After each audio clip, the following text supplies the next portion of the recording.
November 27, 2024 began as an ordinary day in Eureka, California. 60-year-old Michael Bounds left his home with a simple plan: to go grocery shopping. He was supposed to meet a friend later that afternoon, sometime after 4:30 p.m., at the Pine Hill Apartments. It was not a risky plan. It was not unusual. But Michael never arrived. At first, no one realized anything was wrong. A day passed, then another. It wasn't until the afternoon of November 29th that concern turned into alarm.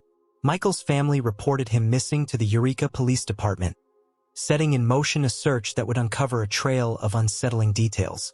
Investigators quickly learned that Michael had been seen earlier on the day he vanished. Surveillance footage showed him at Murphy's Market in the Blue Lake area around 3 p.m. He was alone, calm, unaware that these would be the last confirmed images of him. Hours later, a witness reported seeing Michael's silver 2006 Dodge Charger, bearing license plate 9CC F459, near the Pine Hill Apartments at approximately 5:52 p.m. The sighting suggested he had made it close to his destination. But Michael himself was never seen. The following day, November 30th, police made a troubling discovery. Michael's Dodge Charger was found abandoned and unlocked near Vance Avenue and Eureka Street, just 3 blocks from the apartment complex where he was supposed to meet his friend. Inside the car, officers found his cell phone, dead, with no battery power remaining. Michael was gone. The unlocked vehicle, the short distance from his destination, and the phone left behind raised immediate concerns. Investigators hoped the device might hold answers, location data, messages, or calls that could explain where Michael went or who he may have encountered. But legal barriers and inaccessible data stalled that effort, leaving a critical gap in the investigation. More surveillance footage soon surfaced from the area where the car was found. It showed the Dodge Charger pulling onto Vance Avenue at approximately 8:05 p.m. The headlights were turned off. This timestamp came hours after the earlier witness sighting, suggesting the vehicle was moved again that evening. What happened after that moment remains unknown. Search efforts intensified. Police canvassed the surrounding neighborhoods and nearby Greenbelt areas. In the largest operation, the Eureka Police Department, search and rescue teams, fire volunteers, and 6 trained canines combed through 31 acres of land near where the car had been discovered. Nothing was found. No signs of struggle. No personal belongings. No trace of Michael Bounds. As days turned into weeks, the case only grew more troubling. A man left home for groceries. He came within blocks of his destination. His car was abandoned. His phone was left behind. And then he vanished. Today, Michael's disappearance remains unsolved. The unanswered questions continue to weigh heavily on his family and the Eureka community, leaving behind a quiet but persistent sense of unease. If you have any information regarding the disappearance of Michael Bounds, you are urged to contact the Eureka Police Department at 707-441-4060, because somewhere, between those ordinary plans and the darkness that followed, the truth is still waiting to be found. No parent ever imagined standing before cameras, speaking into a reporter's microphone, desperately describing their own child, not for celebration, but in hope. Hope that someone somewhere might recognize a face, a name, a story. For the Vidal family, that unimaginable moment became reality in 2022. Their son, Zachary Vidal, was 27 years old when he vanished without a trace. To those who knew him, Zachary was a devoted family man at heart. He loved being surrounded by relatives, laughing during gatherings, and sharing moments that now exist only in memory. Those gatherings came to an abrupt and painful end the day Zachary disappeared, leaving behind unanswered questions and a family forever changed. The last confirmed sighting of Zachary took place on October 22, 2022, in Pottsville, Pennsylvania. That afternoon, surveillance cameras captured him walking into a 7-Eleven located near Route 61 and East Norwegian Street. He was wearing a red shirt, blue jeans, a tan jacket, and an Oakley baseball cap. The footage shows him entering the store around 4 p.m. and later walking back out. Those images mark the final verified moments before Zachary vanished. Later that evening, Zachary reportedly attended a house party somewhere in Pottsville. According to those who lived there, he left the gathering during the early morning hours the following day. After that, he was never seen again. No phone calls, no messages, no signs of where he went or why. His family is certain of one thing: Zachary did not plan to disappear. They believe someone knows more than they've said. That somewhere, there is information that could finally explain what happened after he walked away that night. Once Zachary was reported missing, the Pottsville Police Department launched an investigation. One early tip suggested he had been seen walking along railroad tracks leading out of the city. But that sighting could never be confirmed, leaving investigators with only two solid anchors in the timeline: the convenience store footage and the house party. Search efforts focused on areas Zachary was known to frequent, including the Pottsville Free Public Library and the area around Market and Center Streets. He was never found there. Other possibilities were explored: sightings in Schuylkill Haven, and even areas near Sharp Mountain, part of Pennsylvania's Appalachian Ridge and Valley region. Despite extensive searches, none produced answers. As days turned into months, and months into years, the trail went cold. Today, Zachary Vidal remains missing. His family continues to wait, caught between hope and grief, believing that someone, somewhere, holds the final piece of this puzzle. Until that moment comes, Zachary's disappearance remains an open wound in the Pottsville community. If you have any information, no matter how small it may seem, you are urged to contact the Pottsville Police Department at 570-622-1234, because someone knows something, and Zachary deserves to be found. 47-year-old Alexandra Herod, from West Cumbria in England, has been missing since August 30th, 2025. As the days pass with no contact, concern for her safety continues to grow among her family and investigators. In an effort to generate new leads, police have released CCTV footage showing Alexandra days after she was officially reported missing. What makes this case especially puzzling is that she was seen going about normal daily activities, yet never contacted anyone to say she was safe. Alexandra was last reported missing on August 30th. However, on September 2nd, she was captured on CCTV in Whitehaven, several days after the missing person report had already been filed. At around 11:20 a.m., cameras recorded her entering a Costa Coffee located on King Street. In the footage, Alexandra appears calm and untroubled. She is seen carrying a bag over her right shoulder and calmly browsing the menu. It is unclear whether she purchased anything, and police have not confirmed how long she stayed inside the cafe. Investigators believe Alexandra had already traveled a considerable distance before this sighting. She was reportedly seen earlier on August 30th in the Seaton area, which is approximately 360 miles from Whitehaven. This suggests she had been moving around extensively after she was reported missing. Despite this, no one close to her knows where she was heading, what her plans may have been, or why she chose not to contact her family or friends. Since her disappearance, police have carried out several searches, including focused efforts along the River Derwent. These searches involve drones and a specialist swiftwater rescue technician due to concerns that she may have entered the water. So far, nothing linked to Alexandra has been found. As water levels continue to drop, additional searches are ongoing. Authorities have confirmed that Alexandra has connections to several areas across England, including Durham, Devon, Dorset, Wiltshire, and Leeds. However, no confirmed sightings have been reported from any of those locations. At this stage, investigators have very limited information and are relying heavily on public assistance. Police have released a detailed description based on the CCTV footage. Alexandra is described as having short, cropped dark hair and light-colored eyes. In the footage, she is wearing dark-colored tracksuit bottoms, a dark padded jacket, dark shoes, and carrying a dark backpack worn over one shoulder. Anyone who has seen Alexandra or has information that could help establish her movements is urged to contact police by dialing 101. Even the smallest detail could prove crucial in helping locate her. This CCTV footage shows a woman calmly walking through a busy train station. Nothing looks wrong. But minutes later, she disappears forever. This is the last known footage of Laura Hurst. Laura Hurst was 30 years old. She lived in the Merseyside area in the UK.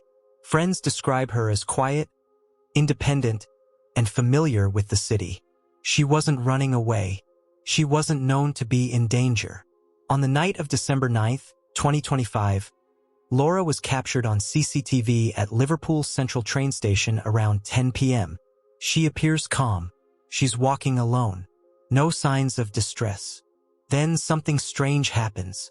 Laura stops and speaks to a man. Police want to identify this man. Police believe she may have been asking him for directions. The man is not considered a suspect, but he might be the last person to speak to her. After the conversation, Laura walks away from the station, heading toward Renshaw Street. And that's it. No more CCTV, no phone pings, no confirmed sightings. She vanishes in the middle of a city. Police continue to ask anyone who recognizes the man in the CCTV, or who saw Laura that night, to come forward. This footage shows Laura walking into the night, but it doesn't show what happened next. And until it does, her disappearance remains a mystery. If you see Laura, or have any information on her whereabouts, please come forward and call 999 so we can make sure she's safe. Police have described Laura as white, 5 feet 7 inches, of medium build, with washed-out red, short, shoulder-length hair. This CCTV footage shows a woman walking alone. Nothing strange, nothing alarming. 5 days later, she was found dead. But police say her death is not suspicious. Her name was Faye. She was 50 years old and lived in High Wycombe, England. She had family, she had a routine, and she had no reason to disappear. On September 12, 2024, Faye was captured on CCTV walking through her town. She was alone. She was calm. She wasn't running. She wasn't being followed. She simply walked out of frame. After that moment, Faye disappeared. No phone calls, no messages, no sightings. Days passed, and no one knew where she was. 5 days later, Faye's body was discovered in a wooded area near where she was last seen. She was dead. But this is where the mystery deepens. Police stated there were no suspicious circumstances, no clear signs of violence, no confirmed explanation, no clear answer for how she ended up there. Ask yourself this. How does a woman walk calmly on CCTV, vanish for days, and end up dead in nearby woods, with no explanation, no witnesses, no timeline, no cause that fully answers the questions? Why did she go into the woods? Did she go willingly? Did something happen that cameras didn't capture? Or is something being missed? The CCTV shows the beginning, but not the truth. The last image of Faye shows her walking forward, but the story of how she died walks into darkness. Police described Faye as 5 feet 6 inches tall, of slim build, with gray hair falling just below her shoulders. She was last seen wearing a gray top with a black cardigan, black trousers, and black boots, and carrying a gray and cream-colored bag.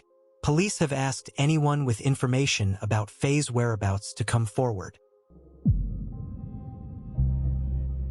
The disappearance of Chalice Welsh has left her family, friends, and community searching desperately for answers.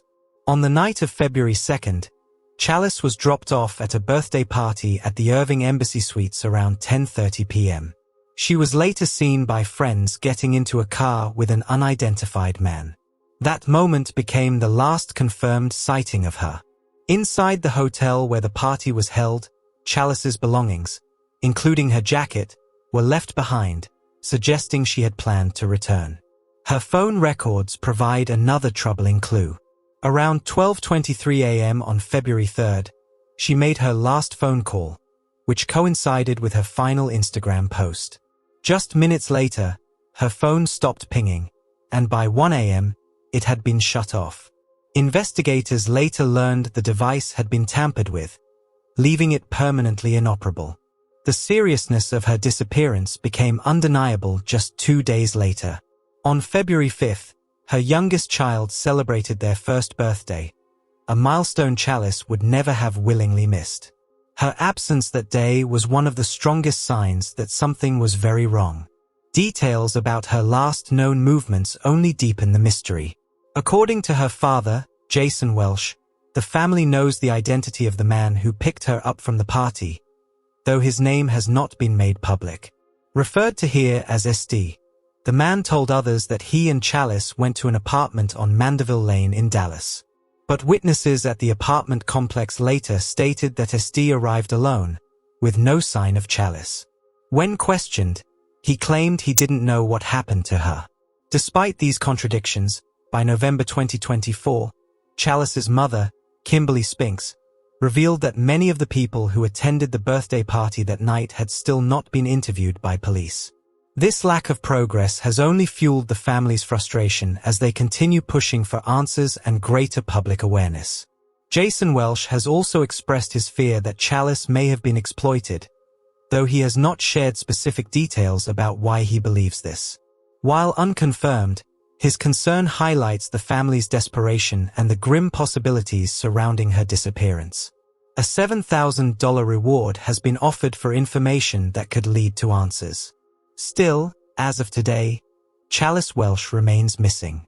Her family refuses to let her story fade into silence.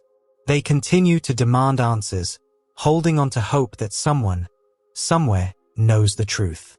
Chalice's case is a haunting reminder of how quickly someone can vanish, leaving behind loved ones desperate for closure. 26-year-old Colin Ari has been missing since January 25, 2017, and for one woman, uncovering the truth about what happened to him has become a personal mission. Colin was originally from Bucksport, Maine, but his ambitions led him to New York, where he earned a fashion degree from the Art Institute of New York in 2010. After graduation, he dated a man he met online, but when that relationship ended, Colin returned to Maine and moved in with his stepfather. Back home, he worked as a substitute teacher, though he relied on rides to and from work since he didn't own a car. Despite their breakup, Colin and his ex-boyfriend stayed in contact and spoke often. In fact, the last confirmed interaction anyone had with Colin was on the very day he disappeared, through a series of text messages exchanged with his ex. That same day, his stepfather dropped him off on Brewer Street in Bucksport. Colin was expected to start working at the Sears store in the Bangor Mall. But when he didn't return home as planned, his family initially thought he may have decided to move back to New York. That assumption quickly changed. When Colin's grandmother was hospitalized with a heart condition, his family tried to reach him, only to realize he had gone completely silent. In June 2018, a year and 5 months after he vanished, Colin was formally reported missing. Their fears deepened when he failed to attend his grandmother's funeral later that October. At the time he went missing, Colin had been saving money to eventually move back to New York, but he had not yet left Maine. His family insists that he was mentally stable, didn't use illegal substances, and normally stayed in close contact. Yet, they haven't heard from him in over 8 years. Police don't believe Colin was the victim of foul play, but despite searches by Bucksport Police and the Maine State Police, his trail has gone completely cold. His last known movements remain a mystery. This is where Jackie Fulton comes in. A former public radio worker in New Hampshire, Jackie turned to documentary studies after being laid off. For one of her classes, she was tasked with reporting on a story from Maine. Having once dealt with her own stepson briefly going missing, she decided to cover a missing person case, eventually discovering Colin's story. Through her research, Jackie learned that despite multiple searches and interviews, investigators had uncovered no solid leads. Colin's disappearance remains unexplained, and his family continues to wait for answers. If you have seen Colin Ari or know anything about his whereabouts, please contact the Bucksport Police Department at 207-469-3333. 7951. The unexplained disappearance of Mortimer "Morty" Wertman. It was a cold night in late November 2025 when 22-year-old Mortimer "Morty" Wertman last walked into the darkness and into a mystery that has left his family, friends, and investigators grasping for answers. Morty was a senior at Rutgers University, majoring in agriculture and commuting from his home in Jackson Township, New Jersey. He was known as a humble, gentle young man, creative, kind, and deeply loved by those closest to him.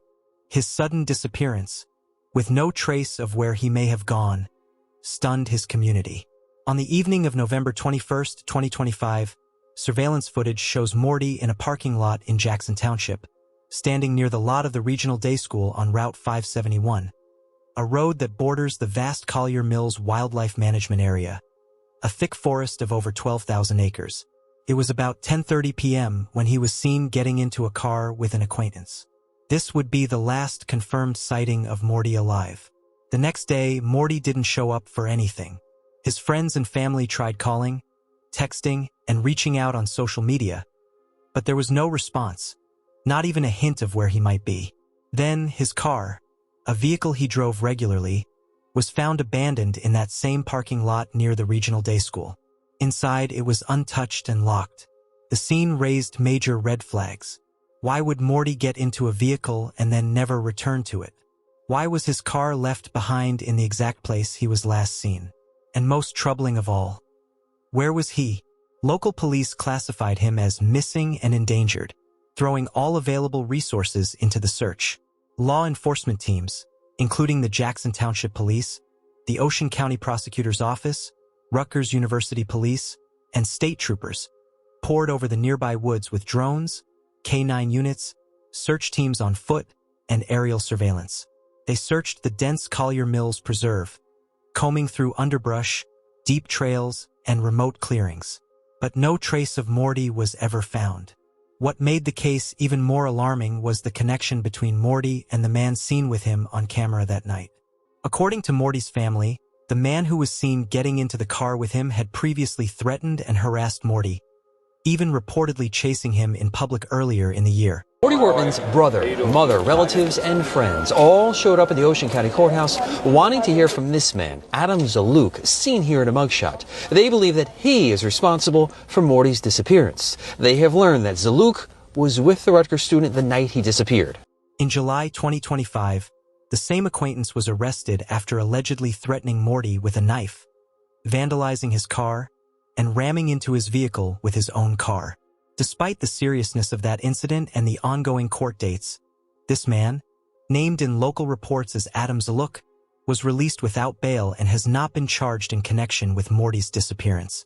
The fact that Morty got into a car with someone who had previously threatened him deeply troubled his family. One brother said Morty liked to see the best in people, and that he might have trusted or been persuaded to go along, even with someone who had caused him fear before. To this day, police have not charged the driver or named him a suspect, and no official evidence has been released that directly ties him to Morty's disappearance. Investigators continue to treat the case as active with no confirmation of foul play, but no explanation either. As the days stretched into weeks, Morty's family refused to give up. They organized volunteer searches, printed flyers, and launched a GoFundMe campaign to help cover the cost of additional resources and even a private investigator. Friends and classmates put up missing posters across the Rutgers campus in New Brunswick. Loved ones walked the woods near High Bridge Road. They reached out to anyone who might have seen or heard anything on that November night. But still, no confirmed sighting of Morty has been made since he entered that vehicle on November 21st.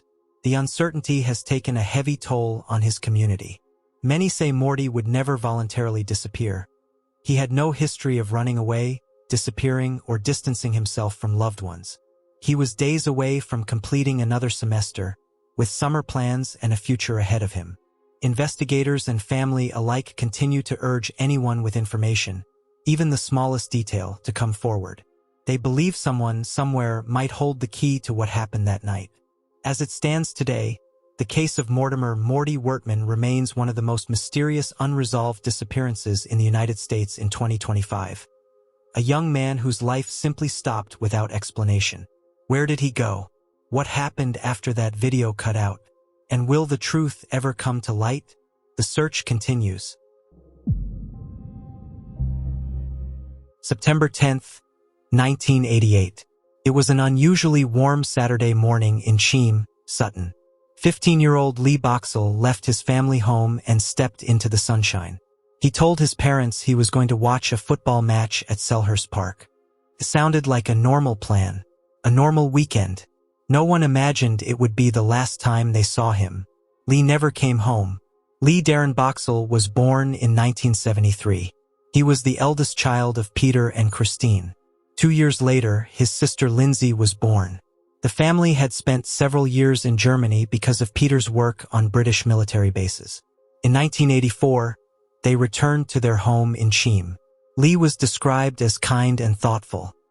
He wasn't particularly academic, but he was polite and well-behaved. Teachers saw him as a good-natured boy who rarely caused trouble. Football was his passion, especially Sutton United. His bedroom walls were covered with football memorabilia and posters of pop stars like George Michael and Kylie Minogue. It looked like the room of any typical teenager in the late 1980s. But to his parents, Lee was more than typical. He was dependable. He always let them know where he was. He always came home on time or he called. That is why what happened next made no sense.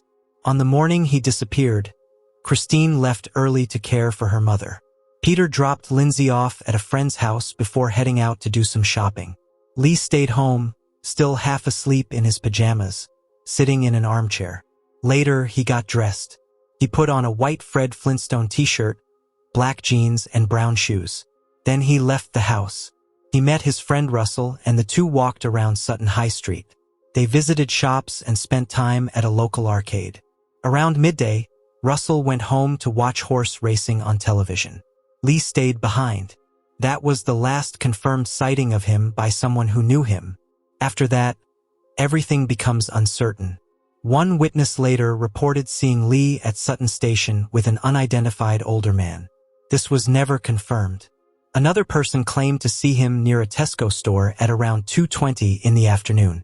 If that sighting was accurate, it suggests he never made it to the football match.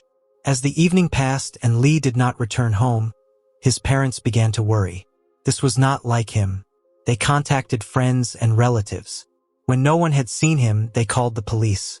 At first, officers suggested there was no immediate cause for alarm. It was not uncommon for teenagers to stay out late. But Peter and Christine felt something was wrong. In 1988, investigations were limited. There was almost no CCTV, no mobile phones, no digital records to trace. Appeals depended on posters and newspaper coverage. Media interest was minimal. Christine later said she was told, "It's just a 15-year-old boy." The case received little attention. Police quickly ruled out the idea that Lee had run away. There were no signs of trouble at home or school. No packed bags. No note. As time passed, the investigation slowed. Years turned into decades.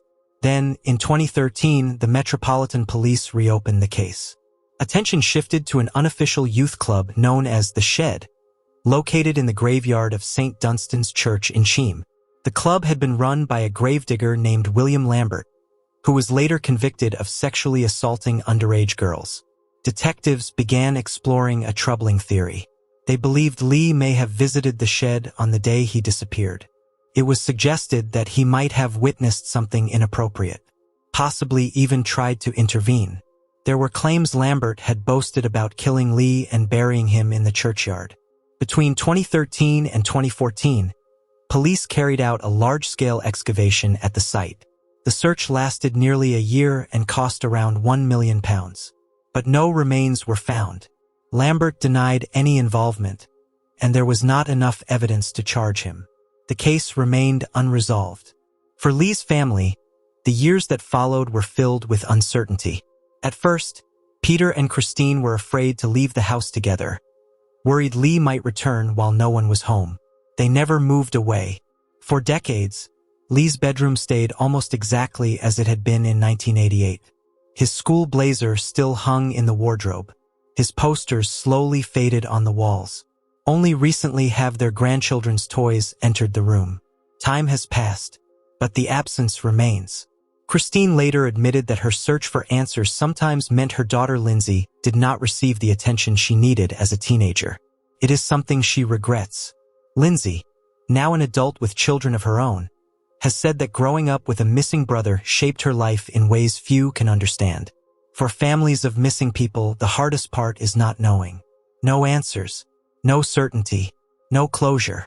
Out of their pain, the Boxall family became involved with the charity Missing People, helping raise awareness for others facing the same situation. During the excavation in 2013, Peter had a dream in which he was singing about Lee. That dream later helped inspire the Missing People Choir, formed by relatives of the disappeared. In 2017, the choir reached the finals of Britain's Got Talent. Through music, they turned personal grief into something that could help others. At the time he vanished, Lee Boxall was 15 years old. He was 5 feet 8 inches tall, with light brown hair and blue eyes. He had a medium build and a noticeable dimple on his left cheek. He was last seen wearing a white Fred Flintstone t-shirt, black jeans, and brown shoes. If he were alive today, he would be 52 years old. To investigators, this is an open cold case. To his family, Lee is still the teenager who left home on a warm September morning to watch football and never came back. After more than 3 decades, the question remains, what really happened to Lee Boxall? On December 11th, 24-year-old Sydney Marquez vanished in southwest Houston, and what she left behind may be the most chilling part of the story. Sydney lived and worked in El Paso, Texas. She was only in Houston to visit friends. She had plans. She had a life to return to, but she never went home. Authorities say Sydney was last seen on Bel Air Boulevard, between the Sam Houston Tollway and South Gessner Road. A busy, well-traveled stretch of road that shouldn't erase someone so completely. She was wearing a gray hoodie, a beige shirt, gray pants, and white tennis shoes. She's 5'4", about 120 pounds, with brown eyes and red hair. And on her wrist, a detail her family hopes someone remembers, a 4-leaf clover tattoo. Not long after her disappearance, police made a disturbing discovery. Sydney's car was found abandoned. Inside it, nothing unusual, except for one thing. Her phone was left behind. To her family, that detail changed everything. Sydney never went anywhere without her phone. As investigators began reconstructing her final hours, her father revealed a deeply troubling truth. Sydney had recently been diagnosed with late-onset bipolar disorder, with symptoms of schizophrenia. In the months leading up to her disappearance, her behavior had begun to change. Subtle at first, then noticeable. Her father believes Sydney may have been experiencing a mental health episode the night she vanished. Vulnerable, disoriented, and alone in a city far from home. Then came a claim that made the case even more unsettling. A witness reportedly told Sydney's father that she may have boarded a bus that night, and she wasn't alone. According to the account, 2 men were with her. The witness claimed those men stopped Sydney from using a phone that had been offered to her at the bus stop. Police have not confirmed this story, but if it's true, could explain why Sydney never called for help, and why she vanished without a trace. Investigators have since retrieved bus surveillance footage, and Sydney's father believes it could be the key, the final piece that shows who she was with and where she went next. For him, that footage isn't just evidence. It's hope. In a public message to his daughter, Sydney's father made a desperate plea. Sydney, you need to come home now. We miss you. We love you. Christmas is around the corner. Witnesses are saying that they see a young lady that's distraught, walking in circles, keeping to herself. They've offered her blankets. Sydney, it's Christmas, babe. Let's go home and open some gifts. I love you. Can't wait to hug you. As of now, Sydney Marquez is still missing. No confirmed sightings. No phone activity. No explanation for why her car and phone were left behind. What happened on Bel Air Boulevard that night remains unknown. And until someone comes forward, Sydney's disappearance remains a haunting mystery, one her family refuses to stop searching for. If you have any information, no matter how small, you're urged to contact Houston Police Department, Missing Persons Unit, 832-394-1840. Texas Search, 281-309-9500. Alice Springs sits in the dead center of Australia, surrounded by endless desert, brutal heat, and roads that stretch for hours without another soul in sight. Out here, mistakes are deadly, and sometimes people simply vanish. In January 2023, that's exactly what happened to Angie Lee Fuller. She was 30 years old, a mother of two, and she had just begun rebuilding her life. Angie had recently moved to Alice Springs for a fresh start. She landed a new job with Drug and Alcohol Services Australia, helping people fight addiction, work she cared deeply about. Her father, Tony Fuller, said Angie was finally happy again. She loved her kids, she loved her job, and she had plans. On January 8, 2023, Angie left Darwin, driving back toward Alice Springs. She wasn't alone. She was traveling with her boyfriend, a man her father didn't know well, but didn't trust. Their route took them along Tanami Road. Tanami Road isn't just dangerous. It's unforgiving, over 1,000 kilometers long, mostly unsealed, almost no phone reception, extreme heat and isolation. Break down out there and you may never be found. On January 9, 2023, at 6:40 p.m., CCTV cameras caught Angie at a truck stop north of Alice Springs. She was driving her red Toyota Corolla. The footage shows her buying fuel and supplies. She looked tired but calm. Normal. That's the last confirmed image of Angie alive. What happened next is where the story fractures. According to her boyfriend, shortly after leaving the truck stop, they encountered another vehicle on Tanami Road. He claimed they were shot at by a gang, forced off the road, and ran into the bush to escape. He said they fled together, but only he came back. Hours later, he contacted police alone. Angie was gone. Roughly 12 hours later, police found Angie's Toyota Corolla off the side of Tanami Road. The doors were open, but there was no crash damage, no bullet holes, no shell casings, no blood, no footprints, no signs of a struggle. The car worked perfectly. One investigator later said, "It was like they vanished." Police launched a massive search, nearly 400 square kilometers of unforgiving outback. Helicopters, drones, search dogs, ground teams. For 2 weeks they searched. They found nothing. No clothing, no phone, no tracks, no sign Angie was ever there. That absence spoke louder than evidence. The boyfriend's story quickly fell apart. Police found no evidence of gunfire, no gang activity in the area, no witnesses who heard shots. Experts said if Angie had run into the bush, something would have been found. Angie's father never believed the story. Angie knew that road. A gang chasing them? I don't buy it. She would never leave her kids. Then came the shift. On January 24, 2023, just 15 days after Angie vanished, police made a grim announcement. Her case was now a suspected homicide. Investigators believed a third party was involved. We believe that at this stage that Angie is missing because of third-party intervention. And so I've declared it a serious investigation, and as a result, we're investigating it and treating it as a homicide. Attention turned sharply to the boyfriend, the last person to see her alive. He was never publicly named as a suspect, but police were deeply concerned. His story didn't match the evidence. It later emerged he had a violent criminal history in Queensland, raising even more questions.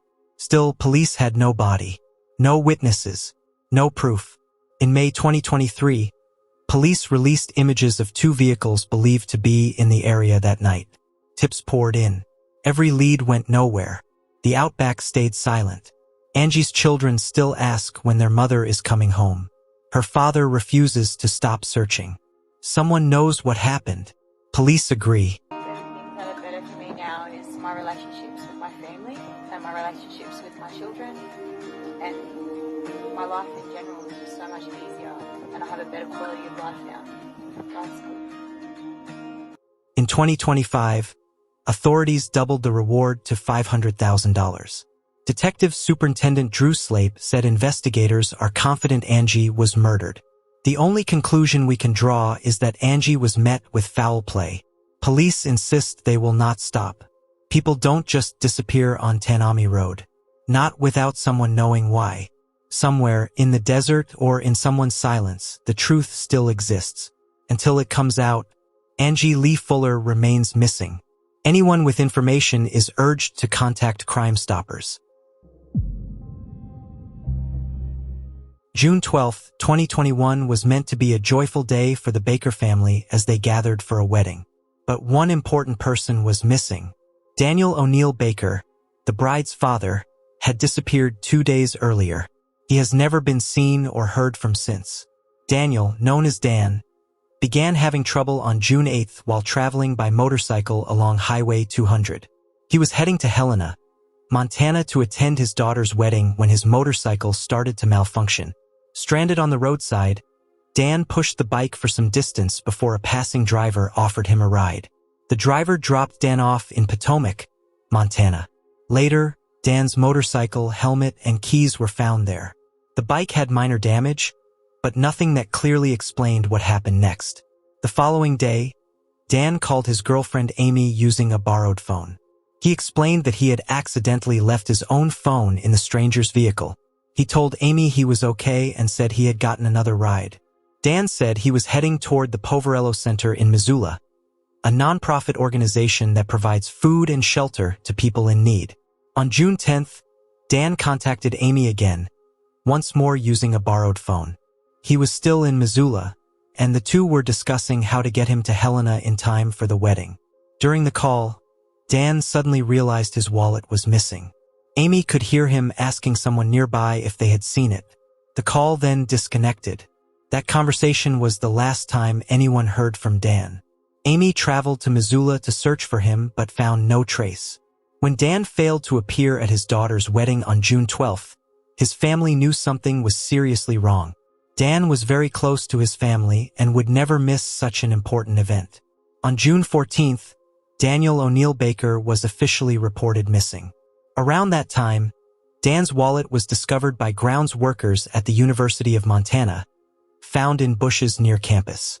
The wallet did not contain his driver's license, but it did include an insurance card with his employer's information.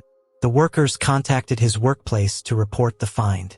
The university is located not far from the Poverello Center, where Dan was last known to be. Police and family members made public appeals for information. A tip line was created, along with a Facebook page dedicated to finding Dan. Despite these efforts, there have been very few updates. Daniel O'Neill Baker remains missing. He was 44 years old at the time of his disappearance and is still listed in the National Missing and Unidentified Persons System.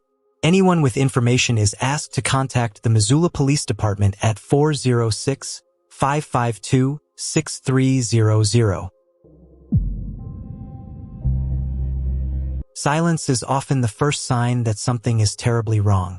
For the family of 22-year-old Mackenzie Lee Trottier, that silence has now stretched on for years. What began as an ordinary December evening in Saskatoon, Saskatchewan, has become an unresolved mystery that continues to haunt those who loved her.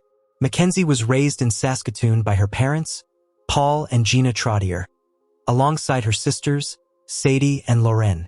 She was known for her gentle nature and deep empathy. Animals were drawn to her, and she was drawn to them in return, often bringing home strays she felt unable to leave behind. Music and creativity filled her life.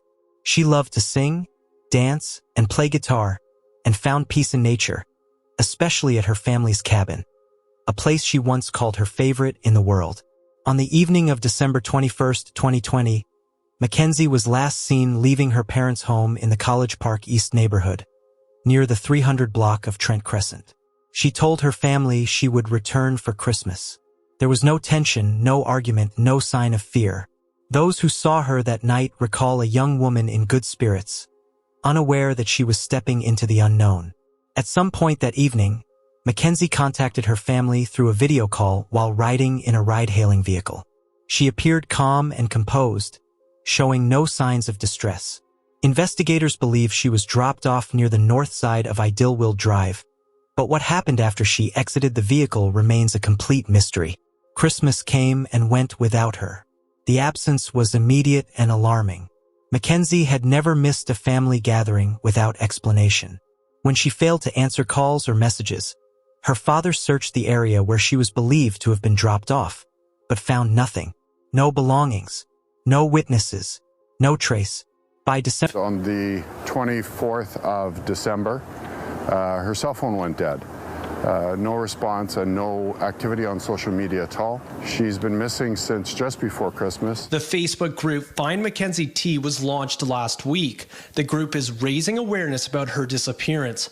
Her father is hoping as many people as possible will come across the post and help the search. More or less people on the street looking for her is what's really important for us right now. There's also a fundraising component to it, which will help spread the word on her disappearance and possibly fund a reward.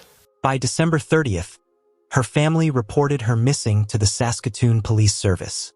Searches were launched, but the streets and surrounding areas offered no answers.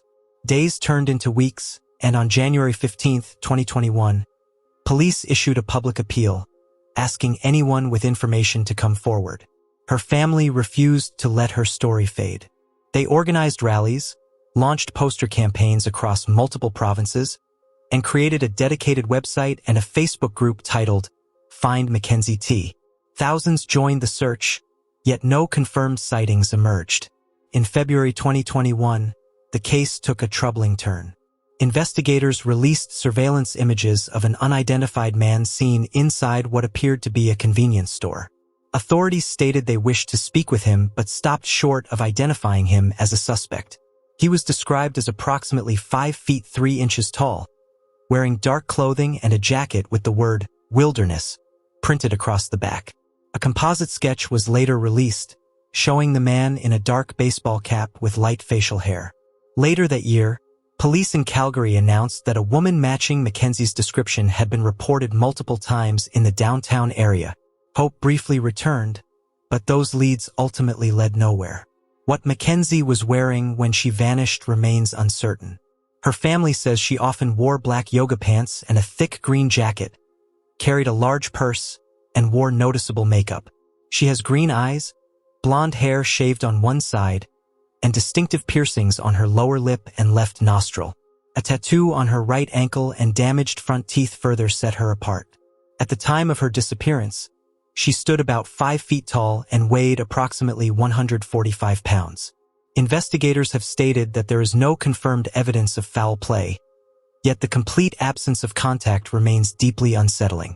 Mackenzie has never reached out to family, friends, or anyone who knew her. For those closest to her, that silence is the loudest mystery of all. Mackenzie Lee Trottier remains missing. Anyone with information is urged to contact the Saskatoon Police Service at 306-975-8300 or Crime Stoppers at 1-800-222-8477, where tips can be given anonymously. A $20,000 reward remains in place for information leading to her whereabouts. According to friends and family, Ian Goldie was in a positive place in January 2023. He was working to turn his life around and had many reasons to feel hopeful about the future. That is why his sudden disappearance near the end of the month came as such a shock. More than 2 years later, his case remains unexplained. Ian had recently moved into a new apartment in Iron Mountain, Michigan, after spending nearly 20 years living in Escanaba. Most of his extended family lived nearby, while his closest relatives, his parents, son, and young daughter, lived in Garden Peninsula. Ian seemed happy with the move and motivated to make changes in his life. In the past, Ian had struggled with personal issues, but his family said he was doing better than he had in years. He was especially focused on being a better father. His son was close to graduating high school and hoped to become a teacher, while his young daughter was still in preschool. Ian wanted to be present for both of them. At the time of his disappearance, Ian was planning to travel to Garden Peninsula to visit his family. He did not own a vehicle, and it is unclear how he planned to make the trip. On January 27th, he left his apartment and traveled to Escanaba, where he checked into a Quality Inn hotel. For unknown reasons, he checked in under a false name. On the evening of January 28th, Ian sent a text message to his mother asking her to order a pizza for his hotel room. His debit card had a temporary hold due to a recent casino visit, but it did not appear to be a serious problem. The next day, Ian messaged his son saying that he had gotten a ride to Garden Peninsula. That message was the last time anyone heard from him. During Ian's stay at the hotel, there was a reported suspicious incident in the parking lot, though no details were ever released. Earlier news reports also mentioned a concerning incident at an Anytime Fitness gym in Iron Mountain about 2 weeks before his disappearance. Authorities have never clarified whether either event was connected to the case. Some believe recent paranoia may explain why Ian used a false name at the hotel. When days passed with no contact, Ian's family became worried. It was not like him to stop communicating, especially with his children and parents. They contacted authorities, and a missing person investigation was opened. Very little information has been released publicly since then. Ian's family has continued to ask for help and share his story. Police stated that even a year after his disappearance, tips were still coming in weekly, though it is unknown if any led to meaningful progress. Ian Goldie has never been found. His family continues to search for answers and hopes that someone with information will come forward. Anyone with information is asked to contact the Delta County Sheriff's Office tip line at 906-217-29 or Escanaba Public Safety at 906-786-5911. 24-year-old Natanis Maristy had always been close to her family. She called often. She checked in constantly. And whenever she traveled, she stayed connected. So when days passed without a single message from her, her family didn't just worry, they panicked, because disappearing like this simply wasn't who she was. Natanis had been missing since early May of 2025, and as the hours passed with no contact, her family's fears grew heavier. On May 9th, they alerted the RCMP, and when investigators realized that her last confirmed location was Edmonton, the case was transferred to the Edmonton Police Service. Immediately, they knew something was wrong. This wasn't a young woman who vanished because she wanted space. This was someone who never cuts off contact unless something is seriously, dangerously wrong. However, the mystery began when Natanis left her hometown of Laranjie, Saskatchewan, and drove toward Edmonton, where she planned to visit friends. She was driving her black 2007 Hyundai Tucson with Saskatchewan plates, a car her family instantly recognized. Throughout Alberta, British Columbia, and Saskatchewan, search teams scoured highways, parks, and rural roads. Helicopters flew overhead. Volunteers walked mile after mile through forests and fields. But there was no sign of Natanis. What investigators did find, however, was a timeline captured by a trail of security cameras. And that timeline is where the case becomes truly disturbing. On May 5th, CCTV footage placed both Natanis and her vehicle at the Continental Inn in Edmonton. She remained there until 1:22 a.m., when she was seen exiting the building with 2 unidentified women. But there was one detail that chilled investigators. Natanis appeared to be crying. Her face was red. Her head was down, and she looked distressed, as if something had happened inside the building that left her shaken. These 2 women, who have never been identified, walk beside her. And then Natanis disappears into the night. From the hotel, she drove to a 7-Eleven located at 107th Avenue and 156th Street. Security cameras captured her SUV pulling in. She stayed for a short time. At 2:55 a.m., she left the parking lot.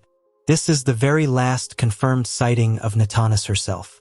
What happened after this moment becomes even more troubling, because after she leaves the 7-11, her SUV keeps moving, but she does not.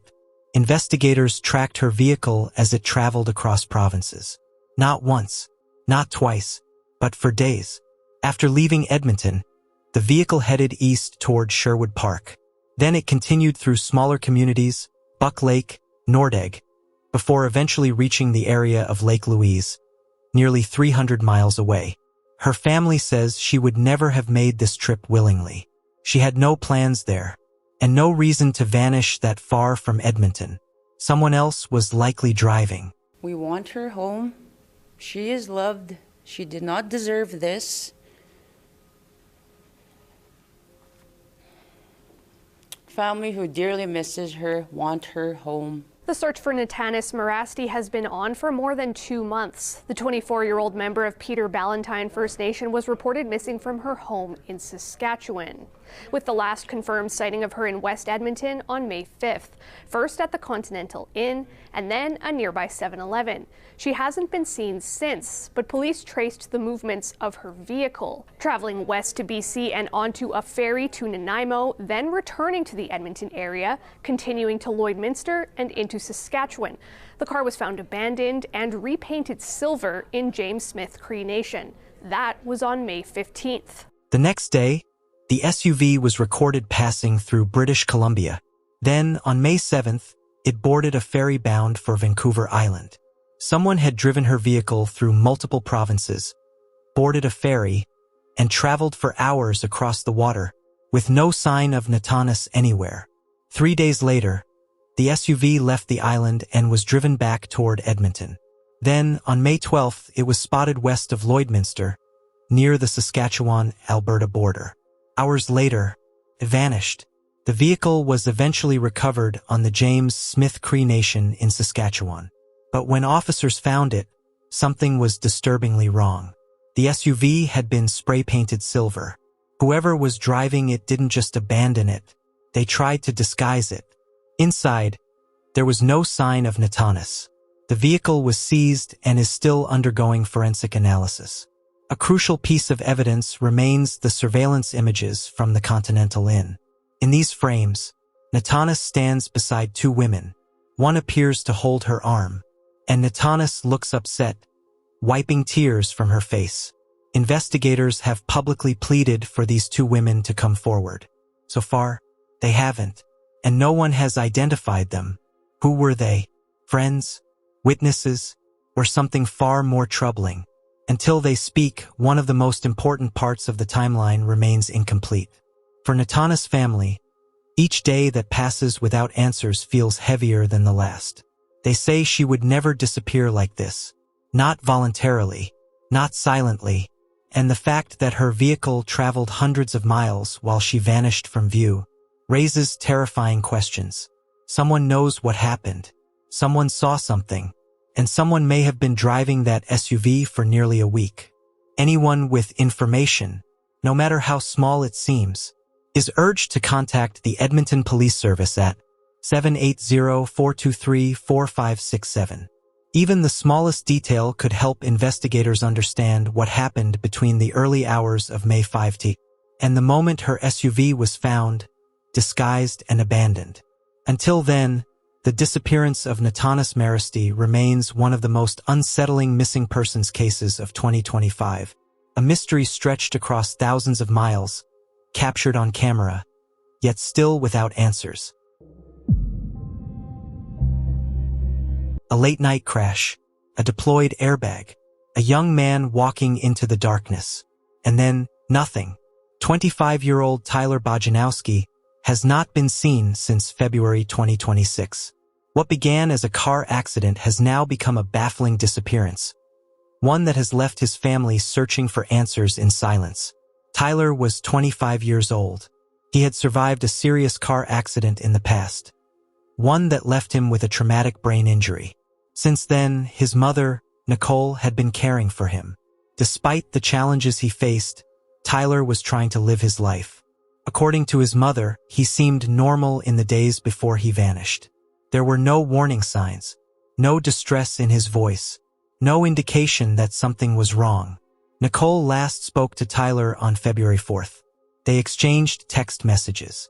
Tyler told her he planned to visit a friend in his hometown of Allen Park and expected to arrive around 11:30 p.m. Everything seemed routine, but he never made it. At approximately 2:30 a.m., Tyler crashed his vehicle. When authorities located the car, the airbags had deployed. It was confirmed that earlier that night, he had visited 2 bars in the Wyandotte area. However, investigators have found no evidence suggesting he was intoxicated at the time of the accident. What happened after the crash is where the mystery begins. Surveillance footage captured Tyler walking away from the crash site. He was seen heading toward John Dingle Park near Southfield and Jefferson Streets. The footage shows him passing beneath a gazebo. Later, when that area was searched, something unsettling was discovered. Tyler's passport was found underneath the gazebo, but Tyler himself was gone. The surrounding area was searched. However, he's not there. No occupants are in the vehicle. The airbags are deployed, and the cell phone and wallet belonging to him, they are inside the vehicle still. Chief Hamilton says video shows Tyler walking away from the scene the last time they saw him. 9 hours after the crash, a person found his passport at Dingle Park and E-Course, which has cameras, but they weren't working at the time. Was it dropped by him or by somebody else prior to this crash? Or was it dropped by him after the crash? And that's what we're trying to determine. Police reviewed the CCTV footage repeatedly, but the cameras never show Tyler leaving the park. He is not seen walking back. He is not seen exiting the area. It is as if he simply vanished after passing through the frame.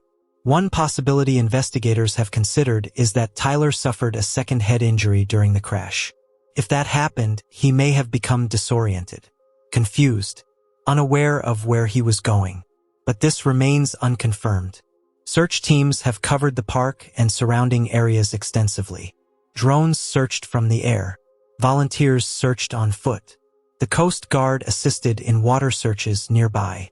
Nothing has been found. Tyler's parents have distributed flyers across the area, hoping someone recognizes his face. They believe law enforcement, including the Wyandotte and Melvindale police departments, have done everything they can. But the answers remain out of reach.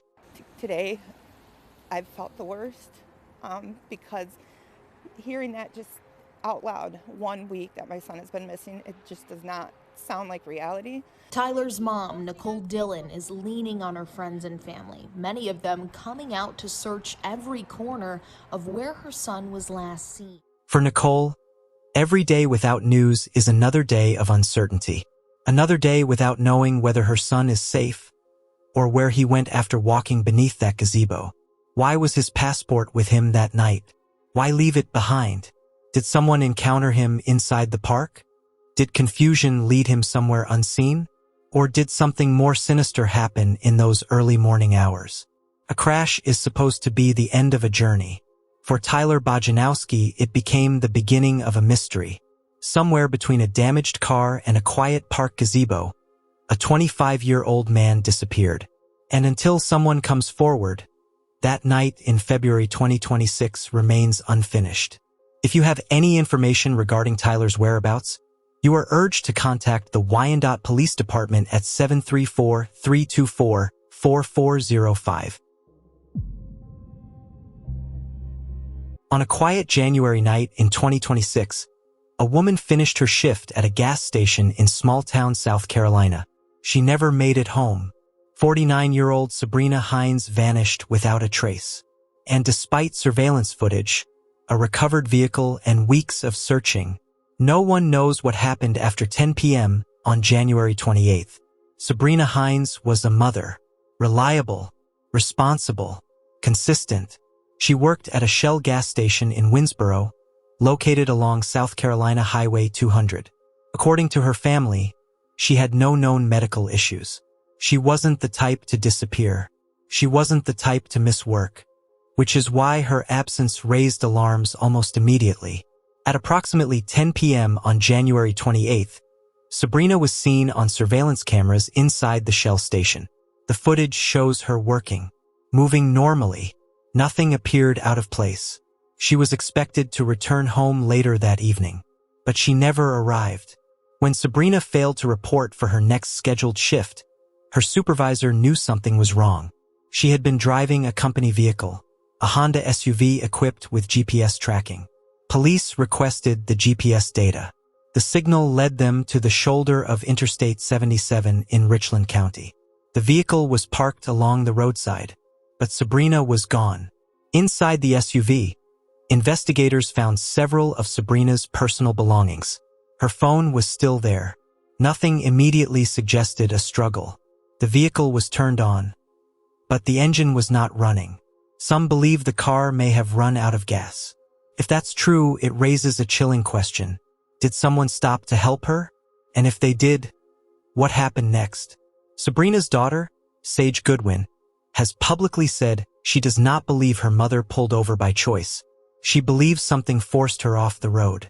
Either someone was following her, or her vehicle was pushed aside. Now that I've actually seen pictures of the car, I don't think my mom just pulled over on her own. I honestly feel like either someone pushed her over or she was running from something. I even told the detective that does not look right. Goodwin says she's grateful Richland County deputies and other counties are now helping with the case. On Monday, the family felt there wasn't enough being done. For them to be doing another search makes me feel better because you're not giving up. Because I don't want anybody to give up on my mom. She's somewhere. I miss you. My son misses you. Her family believes foul play may be involved, because Sabrina had no reason to vanish. Law enforcement searched wooded areas on both sides of the interstate. Ground searches, extended sweeps, but nothing was found. No footprints, no discarded clothing, no sign of where she went after stepping out of that vehicle. The silence has only deepened the mystery. Why was her phone left behind? If the car ran out of gas, why hasn't anyone reported helping her? Did she accept a ride from a stranger? Was she taken? Or did something happen in those dark stretches of highway that night? CCTV footage confirms her final movements at work. GPS confirms where her vehicle stopped, but the space between those 2 points remains a void. As of today, Sabrina Hines is still missing. No arrests, no confirmed sightings, no answers. Highways are meant to take us home. But on January 28, 2026, Interstate 77 became the last known place Sabrina Hines was ever connected to. Somewhere between a gas station and her driveway, something happened. And until someone speaks, the truth remains out there. Anyone with information is urged to contact the Richland County Sheriff's Department at 803-576-3000. The disappearance of Mason Robinson is one of the most heartbreaking unsolved cases to come out of Anchorage, Alaska. Mason was just 16 years old when he walked away from his family home in the Ocean View neighborhood and vanished, leaving behind grief, confusion, and a silence that has never been fully explained. Mason lived with his parents, Marty Romero and David Robinson, in a close and loving household. They shared a strong bond and spent much of their time together, fishing, taking road trips across Alaska, and traveling to Hawaii each year. We do everything together, trying to eat a meal every day together and doing lots of road trips. To those who knew them, they looked like a happy, tightly connected family.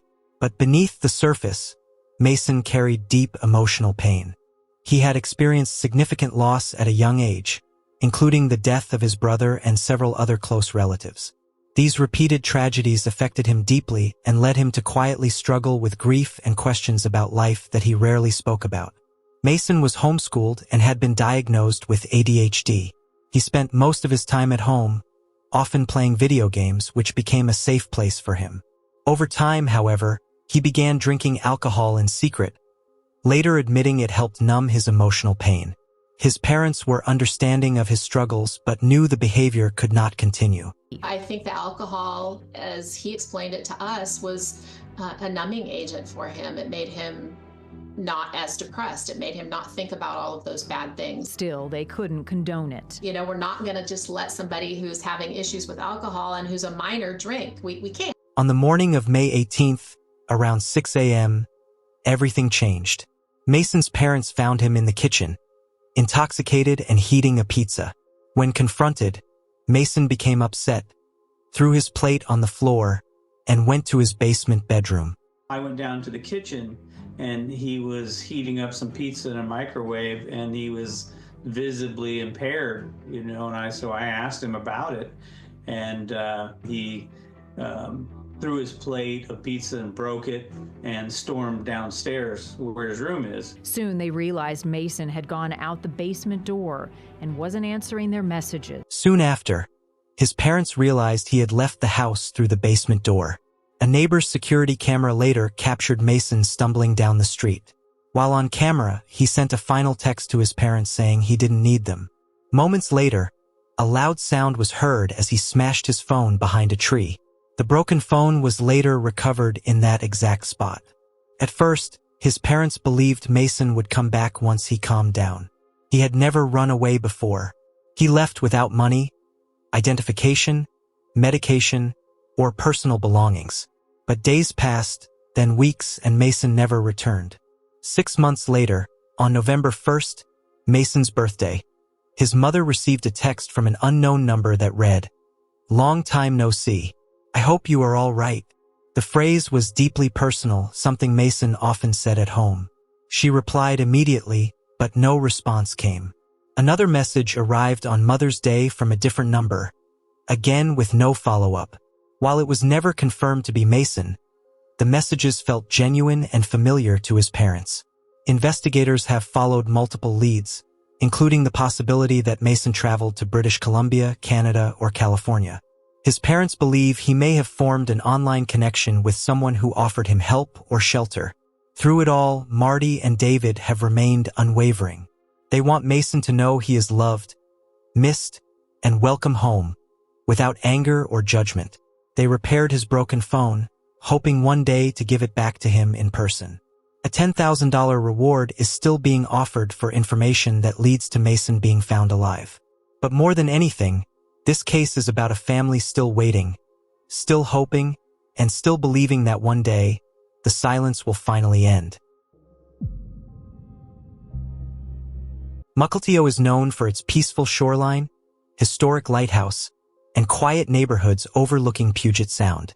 It is the kind of place where families feel safe. But in April of 2016, that sense of safety was shattered. 16-year-old Tyler Joel Christensen left his home for a short jog and was never seen again. Tyler lived with his parents and 4 sisters in Washington state. He was homeschooled and raised in a deeply religious household. Friendly, creative, hardworking, he loved hiking. He enjoyed riding his motorcycle. He was talented in wood and metal work, often building furniture and helping neighbors with odd jobs. As the middle child, he liked to joke that he was the rose among the thorns. Nothing about his life suggested he was planning to disappear. On April 19, 2016, around 6:30 p.m., Tyler left his home on the 5300 block of Picnic Point Road in Edmonds. He told his family he was jogging to a youth group meeting at Spring of Life Church in Mukilteo, about a mile away. It was a route he had taken many times before, but Tyler never arrived. By 3:30 a.m. the next morning, April 20th, he was officially reported missing. As search teams combed the area, something confusing came to light. Investigators determined Tyler had actually traveled in the opposite direction of the church that night. Why would he go the wrong way? His family was stunned. At first, they feared something terrible had happened on the trail. But police later uncovered evidence suggesting Tyler may have left voluntarily. Still, they described his disappearance as suspicious. Tyler was close to his family, close to his church. He had no history of running away. Leaving without a word was completely out of character. Weeks later, a man came forward with a chilling tip. He claimed that on the night of April 19th, between 10 o'clock and 11 p.m., he picked up a teenage hitchhiker somewhere between Kingston and Poulsbo, Washington. The teen had a backpack. He was polite, articulate, upbeat. He asked for directions to Shelton in Mason County and mentioned hiking in the Olympic Peninsula. The driver later saw a missing persons flyer and recognized Tyler immediately. He said the teen had likely taken the ferry from Edmonds to Kingston earlier that night. The description matched Tyler exactly. Authorities searched the peninsula extensively. Nothing was found. Nearly a month later, on May 13th, Tyler's dark backpack was discovered near the high steel bridge outside Shelton. Inside were emergency foil blankets, some used, unopened food supplies, pair of sweatpants, a ferry ticket dated April 19th. The ticket confirmed Tyler had reached the peninsula that night. But there were no signs of struggle, no additional clues. Search dogs and helicopters returned to the area. Again, nothing. Tyler's family refused to give up. They created a website, printed flyers, maintained social media pages. His case was entered into the database of the National Center for Missing and Exploited Children, which later released an age-progressed image of Tyler at age 20. On the 5th anniversary of his disappearance, his family posted just 4 words. 5 years is a long time. His sister, Liz, publicly pleaded, "We just want to know that he's okay." They have never stopped hoping for contact. When Tyler vanished, he was 16 years old, 5 feet 11 inches tall, about 145 pounds, light brown buzz-cut hair, blue eyes, a half-inch scar on his left ankle. He was last seen wearing a light blue shirt and dark blue shorts. Today, if alive, Tyler would be in his mid-20s. Did Tyler leave for adventure? Did he plan to start over? Or did something happen after he reached the remote forests of the Olympic Peninsula? The case is classified as an endangered runaway. But after all these years, there are still no answers. Only silence, a simple jog to church, a ferry ride in the night, a backpack left near a bridge, and a family still waiting. Somewhere, the truth about Tyler Christensen exists. Until it comes to light, his disappearance remains one of Washington's most haunting unsolved mysteries.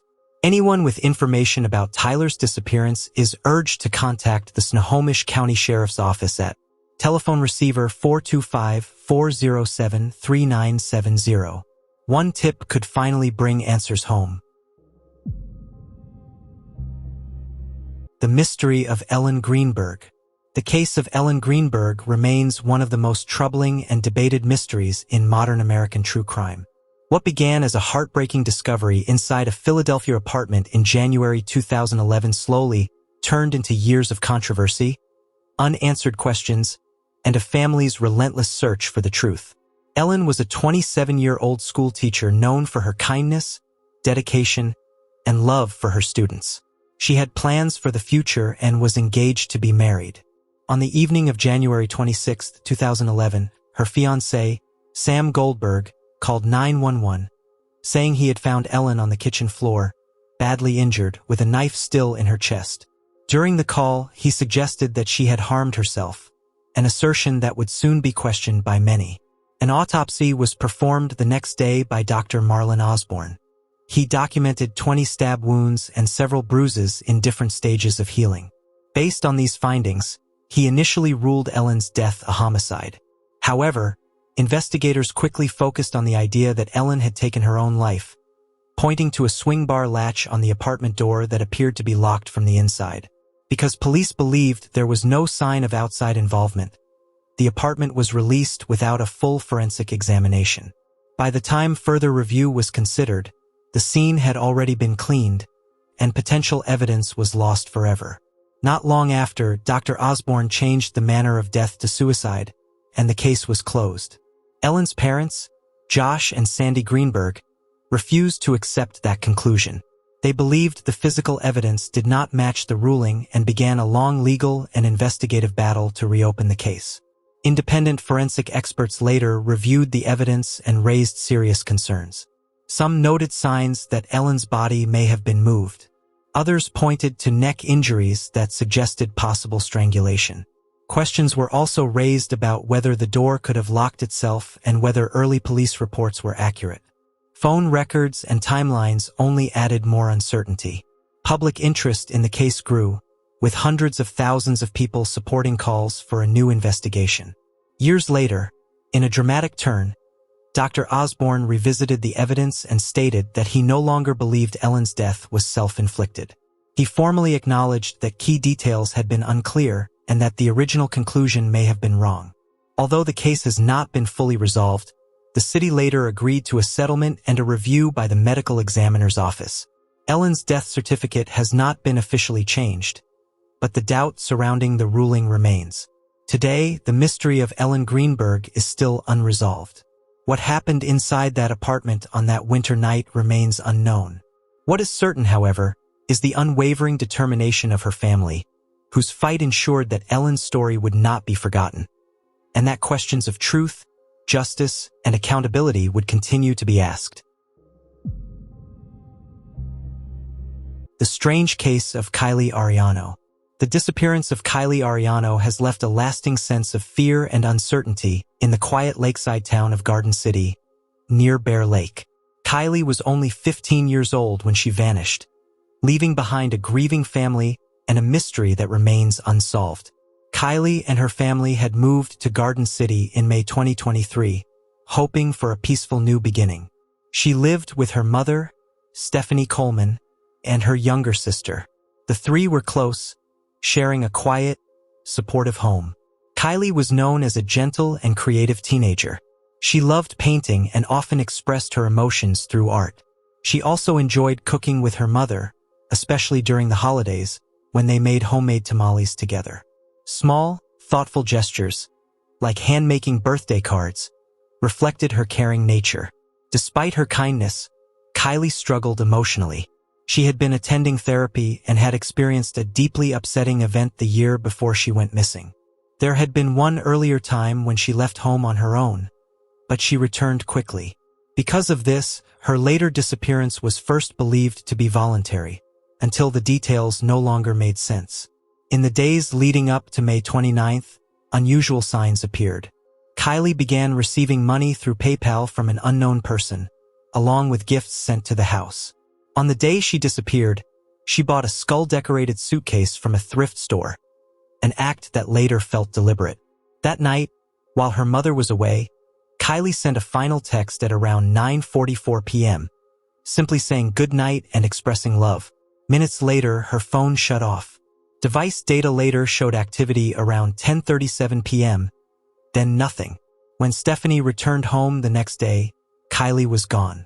Her jacket was in the driveway. Some belongings were packed. Her Xbox was missing. Her sister quietly said that Kylie had left. A search began immediately. Friends, neighbors, and businesses were contacted, and security footage was reviewed, but Kylie did not appear on any cameras. Phone data showed her device powered off about 300 feet from home. It was never found. Days passed with no contact. Kylie stopped using social media completely. Several possible sightings were reported but could not be confirmed. One report stood out. On May 31st, a woman at a rest stop in Perry saw a teenage girl matching Kylie's description. The girl wore a black beanie and wig, items Kylie owned. She appeared nervous. Later, a man approached her, and her behavior noticeably changed. The witness later reported this after learning of Kylie's disappearance, but the rest stop had no cameras. Investigators reviewed Kylie's online accounts, including Discord, but found no clear leads. Without stronger evidence, deeper digital searches required legal approval. Stephanie believes her daughter may have been groomed or exploited online, pointing to the unexplained money and gifts. She fears Kylie may be in Pocatello, possibly with an older man. She has also suggested that someone now in custody for unrelated crimes may know more. Authorities say they followed available leads but maintain that some searches could not be justified without evidence. While the case was initially treated as a voluntary disappearance, officials now acknowledge the situation may be more serious. Kylie was 15 years old when she disappeared and would now be 16. She is described as half white and half Latina, about 5 feet 6 inches tall, weighing around 115 pounds, with black hair and brown eyes. She favors dark clothing and has several tattoos, including a small cross on her finger and her dog's name on her ankle. She has pierced ears, sometimes wears a fake septum ring, and has braces with dark bands. Today, Kylie's case remains unresolved. What endures is a mother's determination, a sister's quiet loss, and a community still hoping that one day, the silence will break and Kylie will come home. The disappearance of Trevor Basil, a 43-year-old rock collector, art teacher, and outdoor enthusiast, remains one of the most haunting unsolved mysteries in Nevada's recent history. Despite massive search efforts and countless hours spent combing the desert, Trevor's fate is still unknown. Trevor vanished on August 14, 2020, after leaving his home in Panica, Nevada, on what should have been a routine outing. That Friday afternoon, he headed into the hills just south of town, an area he knew well and visited often. Rock collecting was one of his passions, and nothing about that day seemed unusual. But as evening came and went, Trevor never returned home. When night fell and there was still no sign of him, concern quickly turned into fear. His disappearance would soon trigger one of the largest search and rescue operations ever conducted in eastern Nevada. Trevor was deeply respected in his community. He was a husband, a father, and a beloved art teacher with the Lincoln County School District, where he taught students from kindergarten through high school. He was known as kind, reliable, and dedicated. After he went missing, the outpouring of support was overwhelming. Schools, local businesses, law enforcement agencies, and volunteers from across the state came together in hopes of bringing him home. After Trevor failed to return, his family began searching on their own. They eventually located his vehicle deep in the hills near Miller Wash, south of Panica. Miller Wash sits within the greater Great Basin region, a vast and unforgiving landscape of dry mountains, rocky terrain, and extreme summer heat. It's an area known for its beauty, but also its dangers. The official search began the next day, August 15th, involving law enforcement, park rangers, drone operators, search and rescue teams, and more than 100 volunteers. 9 teams joined the effort, along with ATV and dirt bike units to cover terrain that was nearly impossible to search on foot. At one point, search dogs picked up Trevor's scent. They followed it for nearly 7 miles, zigzagging through the landscape before leading searchers to a bucket filled with rocks. Investigators believed the bucket belonged to Trevor. It was the only physical clue ever found and the last. After that, the trail went cold. Temperatures in the area reached as high as 110 degrees Fahrenheit, forcing 9 searches to be conducted only at night or in the early morning. The heat slowed progress and limited visibility, even for drones and aircraft. Despite days and weeks of searching, nothing else was found. Trevor was last known to be wearing a tan shirt, blue jeans, and brown hiking boots. He was 5 feet 9 inches, about 225 pounds, and in good physical health. He was experienced in desert conditions and known to carry water, food, and supplies. Whether he had his phone with him that day remains unclear. As time passed, theories began to emerge. Some wondered if a mountain lion attack was possible. Others questioned whether foul play could be involved, though no evidence supported that idea. There was also discussion of mental health, but family and friends strongly stated Trevor was happy, stable, and looking forward to the future. The most likely theory, according to many, is a tragic accident. In extreme heat, even experienced outdoorsmen can become dehydrated, disoriented, or injured. Trevor may have abandoned his bucket of rocks, attempted to return to his vehicle, and become confused or delirious. He may have sought shade under rocks, brush, or in a crevice, places nearly impossible to detect, even during large-scale searches.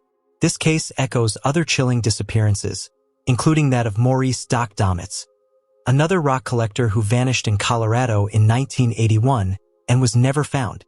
To this day, Trevor Basil has never been located. No remains, no definitive answers, just unanswered questions scattered across miles of desert. Somewhere in the vast silence of Miller Wash, the truth may still be waiting to be discovered. Anyone with information related to Trevor Basil's disappearance is urged to contact the Lincoln County Sheriff's Office at 775-962-5151. When a missing person's belongings are found away from where they were last seen, it often raises serious concern. It can suggest a struggle, an accident, or possible involvement by another person. This is exactly what happened in the mysterious disappearance of 27-year-old Shiron Wong. Shiron vanished on October 10, 2025, from Senan, Cornwall, England. At the time, she was staying at the Land's End Hotel. CCTV footage later showed her leaving the hotel at around 5:45 p.m. that evening. In the footage, she appears calm and in good spirits, smiling at someone behind the counter before walking out. Unfortunately, no additional CCTV was found, and investigators could not determine which direction she went after leaving the building. Police released images from the footage and asked the public for help in creating a timeline of Sharon's movements. They hoped someone may have seen her after she left the hotel. For days after Sharon was reported missing, the case took a troubling turn. 2 people contacted police to report a strange discovery on a coastal path near the hotel. When officers arrived, they were handed Sharon's passport, mobile phone, bank cards, and other personal items, which had been found inside plastic bags lying on the ground. Investigators believe Sharon may have been carrying these items in a bag and could have dropped them while walking. However, it is also possible they were left behind after a struggle or placed there by someone else. At this time, no theory has been confirmed. Adding to the mystery, hotel staff failed to record the names of the couple who found the belongings. Police later asked the couple to come forward again. They are described as being in their 40s or 50s, wearing long coats and boots. Authorities believe they may have important information, but it is unclear whether they were ever identified. Thanks to CCTV footage, police know Sharon was wearing a long green evening dress when she left the hotel. No further description has been released. Investigators continue to urge anyone who may have seen her to contact police immediately by dialing 999, referencing log 156 from October 16, 2025. Sharon Wong has never been found, and her disappearance remains unexplained. She was just 14, a child, a bright, beautiful native girl with her whole life ahead of her. But in early 2025, Emily Pike vanished from the streets of Mesa, Arizona, and was found weeks later in a state no human being should ever be found. Emily Pike was a member of the San Carlos Apache tribe. She had dreams of going to college. She loved to draw. She loved her mom and her siblings. Her life, though difficult at times, was filled with promise. But in January 2025, her future was stolen. Emily had been placed in a group home in Mesa, Arizona, run by Sacred Journey Incorporated, by the tribe's social services department. What led to her placement there hasn't been disclosed publicly. Her uncle, Allred Pike Jr., believed she may have been trying to return to the reservation where her mother lived. The group home had rules. When residents left, staff were supposed to know who they were going with, where they were going, and when they'd return. "You're not going to go to your friend's house and there's no parents there," said a program director. "We need to meet these people, realize they're real individuals, not someone you're making up." But Emily didn't go through the front door. On the night of January 27th, she reportedly snuck out her bedroom window. A report was filed, but nothing more was seen or heard of her until it was too late. 18 days later, on February 14th, 2025, a grim discovery was made near Globe, Arizona, almost 100 miles from the group home. Emily's remains were found in black plastic trash bags, discarded in a remote stretch of Gila County scrubland. She had been dismembered. Her hands and legs were missing. Her face and head showed signs of trauma. Cellular analysis, looking not only at her devices, but what cell phones might have been in the area where she was found and in the area where she went missing. Is there something in common there that could identify a single person? They'll also be looking for clues from behavior or personality traits of the killer, especially at the crime scene. Did the killer leave behind a signature or something that would have meant something to them? Is there a reason they took Emily's hands and arms? She may have fought back. She may have scratched the person or people who attacked her, and therefore their DNA might be under her fingernails, and they were possibly aware of that and trying to prevent that from being discovered. A sexual sadist would commit those types of crimes either because of the pleasure they derive from it, or again, to try to cover up what they've done. Her being deceased is one thing, her uncle said, but the way that she was found was another thing. It's hard to comprehend that someone would do such a thing to a 14-year-old girl.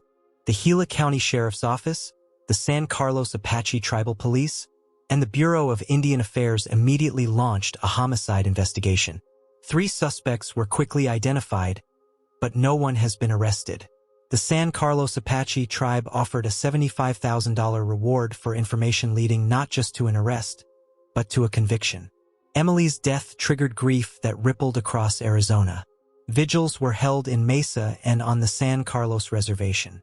At one, drums echoed into the night as elders and youth stood side by side, candles flickering in the desert wind. They said her name, Emily Pike, out loud and with pain. Emily was a spark, and she definitely sparked the entire world, and now the world is on fire because of Emily. And she ran off, and none of us really knew that she ran off until some of us seen the missing person report of her, or they finally told our grandma. And then a month later, they come down to our house and they tell us that she's gone, that she's no longer with us. My heart is hurting. I can't handle it. Her life was taken too soon. It's hard for me.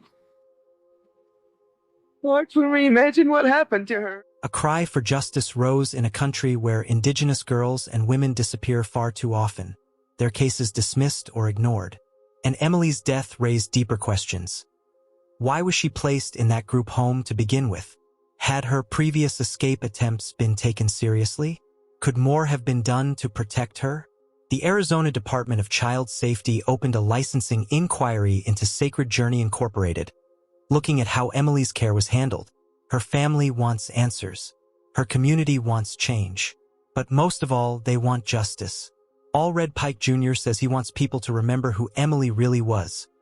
A young girl who loved to draw, who loved her siblings, who had college dreams and a future waiting for her.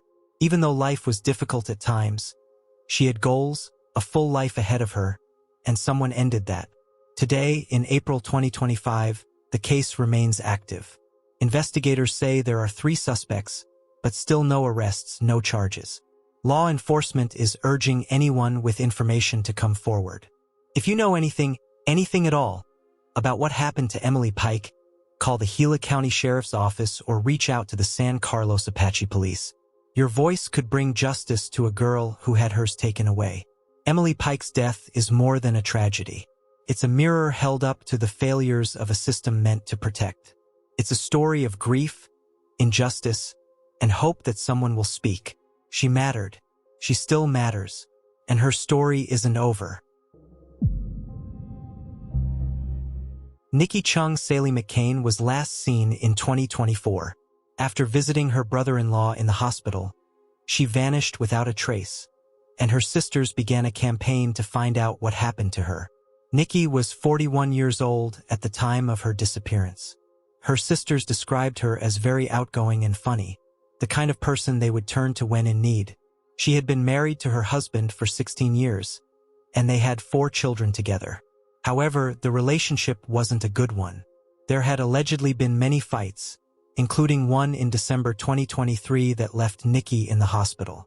Nikki had reportedly told one of her sisters that she was planning to get a divorce, but she was always worried about being the one to break up the family.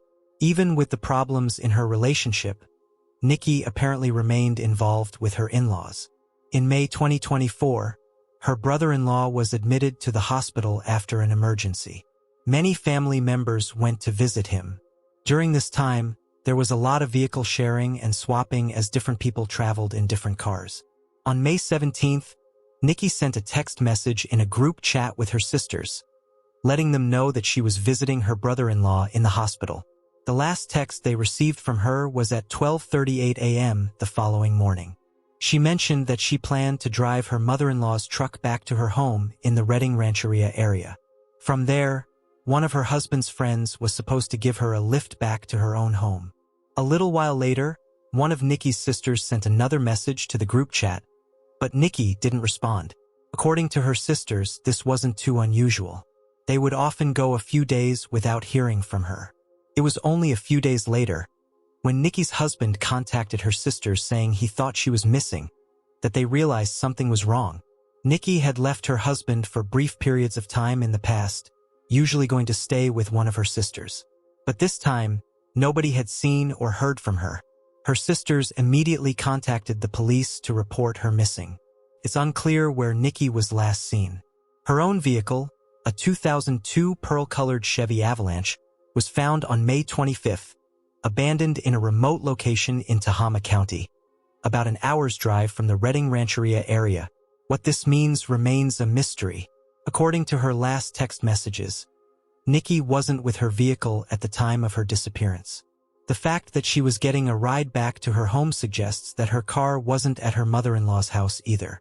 Police have revealed very little information, as this is an active and ongoing investigation.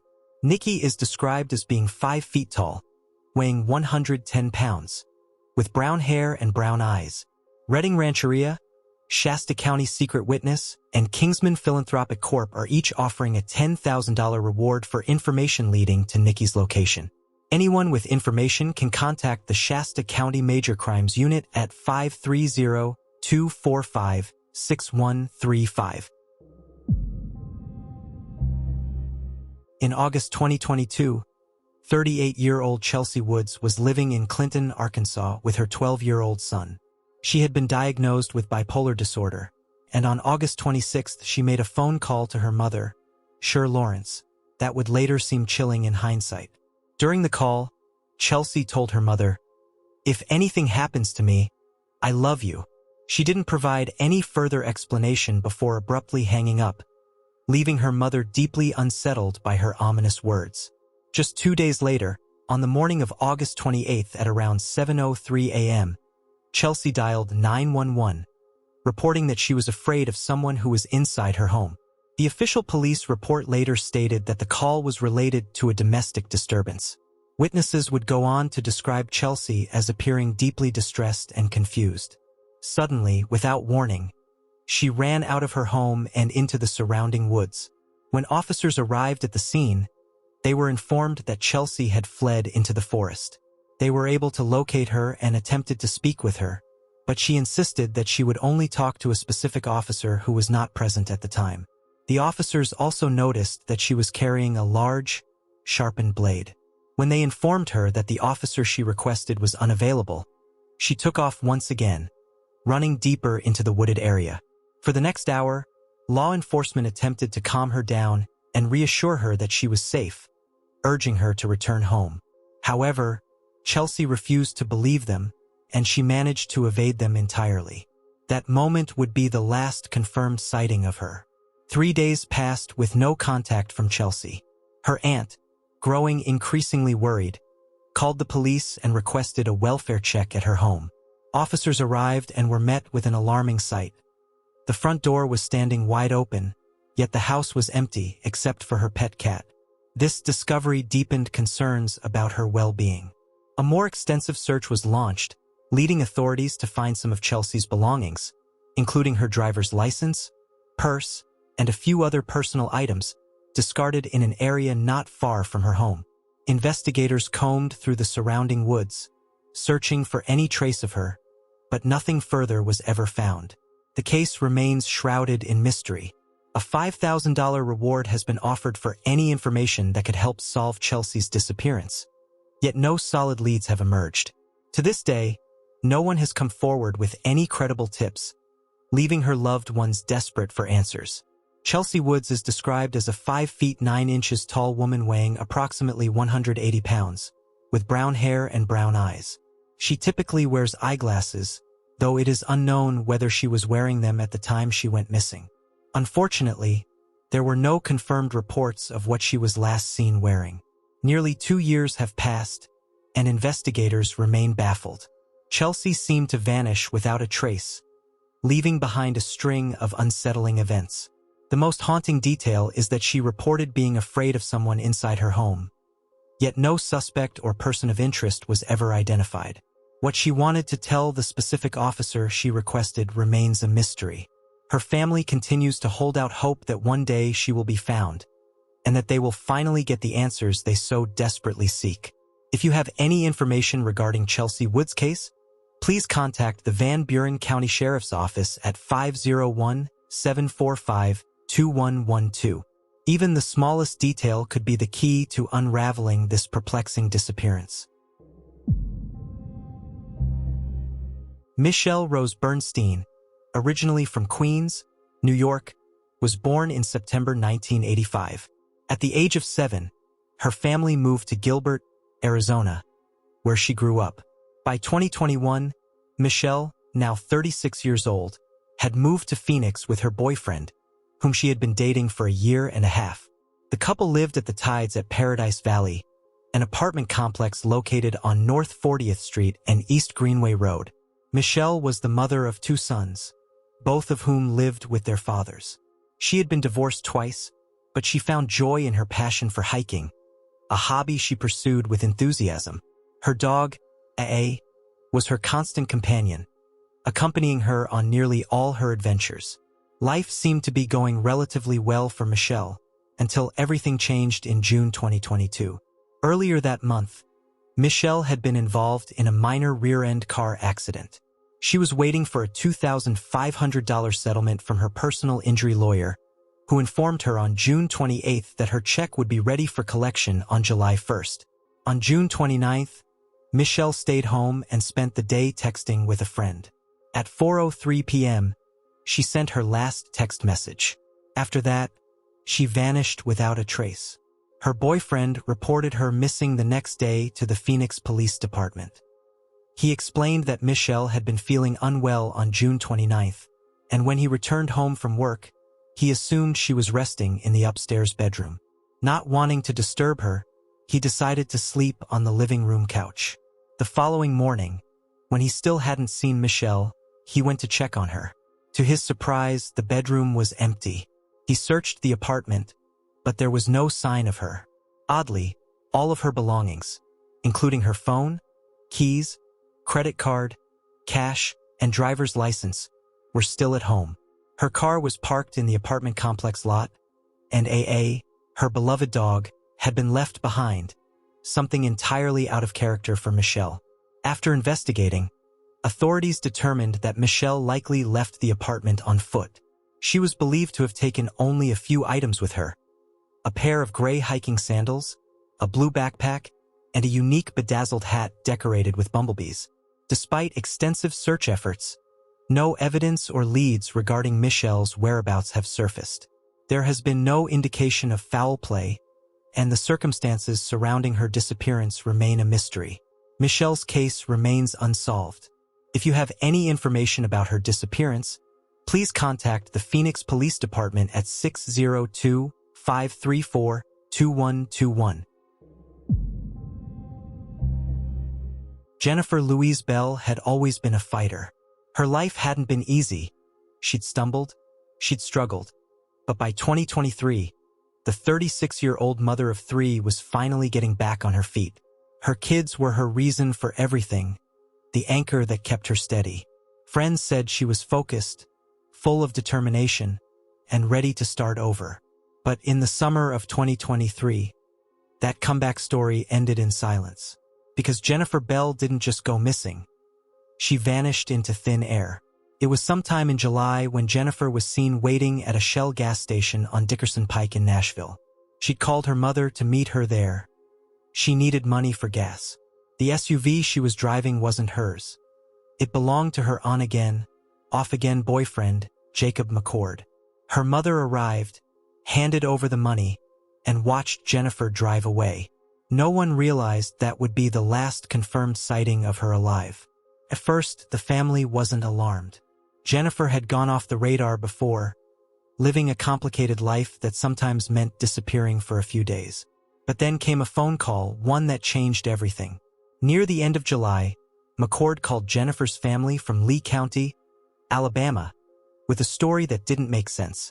He claimed he'd woken up to find Jennifer gone, along with his phone, his wallet, and his SUV.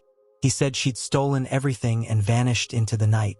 Only days later, the vehicle was found abandoned in a rural area off Lee Road 179, and the sight of it sent chills through everyone who saw it.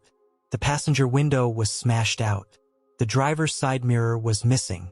There was no sign of Jennifer. At first, police involvement was minimal. Because of Jennifer's lifestyle and past disappearances, the case didn't raise alarms. But by February 2, 2024, her family had seen enough red flags. That's when she was officially reported missing to the Nashville Police Department 7 months after she'd last been seen. And when investigators finally dug into her disappearance, what they found was troubling. Jennifer's cousin, Carla Sullivan, came forward with new information. She said that in July 2023, around the time Jennifer disappeared, the two of them had driven together to meet McCord. Jennifer had been staying with Carla after a fight with him days earlier. But on that day, she said they'd made up. Jennifer got into his black SUV, waved goodbye, and drove off with him. That was the last time Carla saw her cousin. Days later, that same SUV, the one McCord claimed Jennifer had stolen, turned up abandoned in Alabama. Then came a disturbing witness statement. Someone reported seeing McCord camping alone near Mill Creek, washing clothes in the water. He told others he'd been in Lee County with Jennifer. But now, she and the vehicle were both gone. McCord quickly became a person of interest in Jennifer's disappearance. But when investigators questioned him, he offered little help. His story shifted, his cooperation evaporated, and suspicion only grew stronger. By April 2024, McCord was arrested on unrelated charges, caught in a stolen truck after running from Nashville police. Even behind bars, he's refused to say anything meaningful about what happened to Jennifer. Now, in 2025, more than a year after she vanished, Jennifer Louise Bell remains missing. Her family has never stopped searching, never stopped asking what really happened in that window of time between that gas station meeting and the discovery of the SUV. Did something go wrong between her and McCord that night? Did she leave on her own? Or was she silenced before she had the chance? There are more questions than answers. But one thing is certain, someone knows the truth. If you have any information about the disappearance of Jennifer Bell, contact Nashville Crime Stoppers at 615-742-7463. It isn't often that someone is reported missing twice in their lifetime, but that's exactly what happened to Rebecca Dorr, a 56-year-old woman from Brunswick, Maine. Her first disappearance came in 2025. For 3 days, she was gone. Rumors spread quickly. Some even feared a serial killer. She bore a resemblance to another victim. But then, just as suddenly, Rebecca was found, alive, alone, in a wooded area. She returned home, and life moved on. Until it happened again. January 25, 2026. Around noon, Rebecca made her last contact. Later that day, she left her home on Main Street. By the afternoon, CCTV captured her walking through Brunswick. 3:30 p.m. She looked calm, unhurried, like someone on a simple walk. That was the last confirmed sighting. After that, nothing. No calls, no sightings, no trace.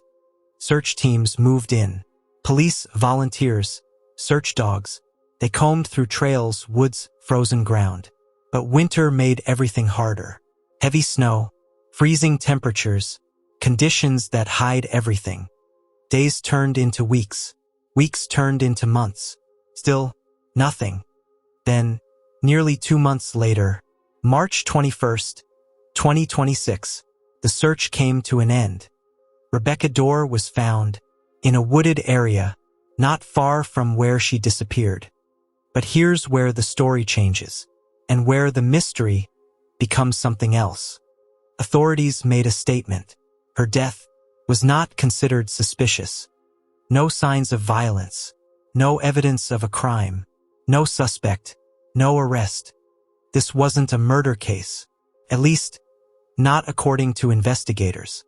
So what happened? In the absence of answers, only possibilities remain.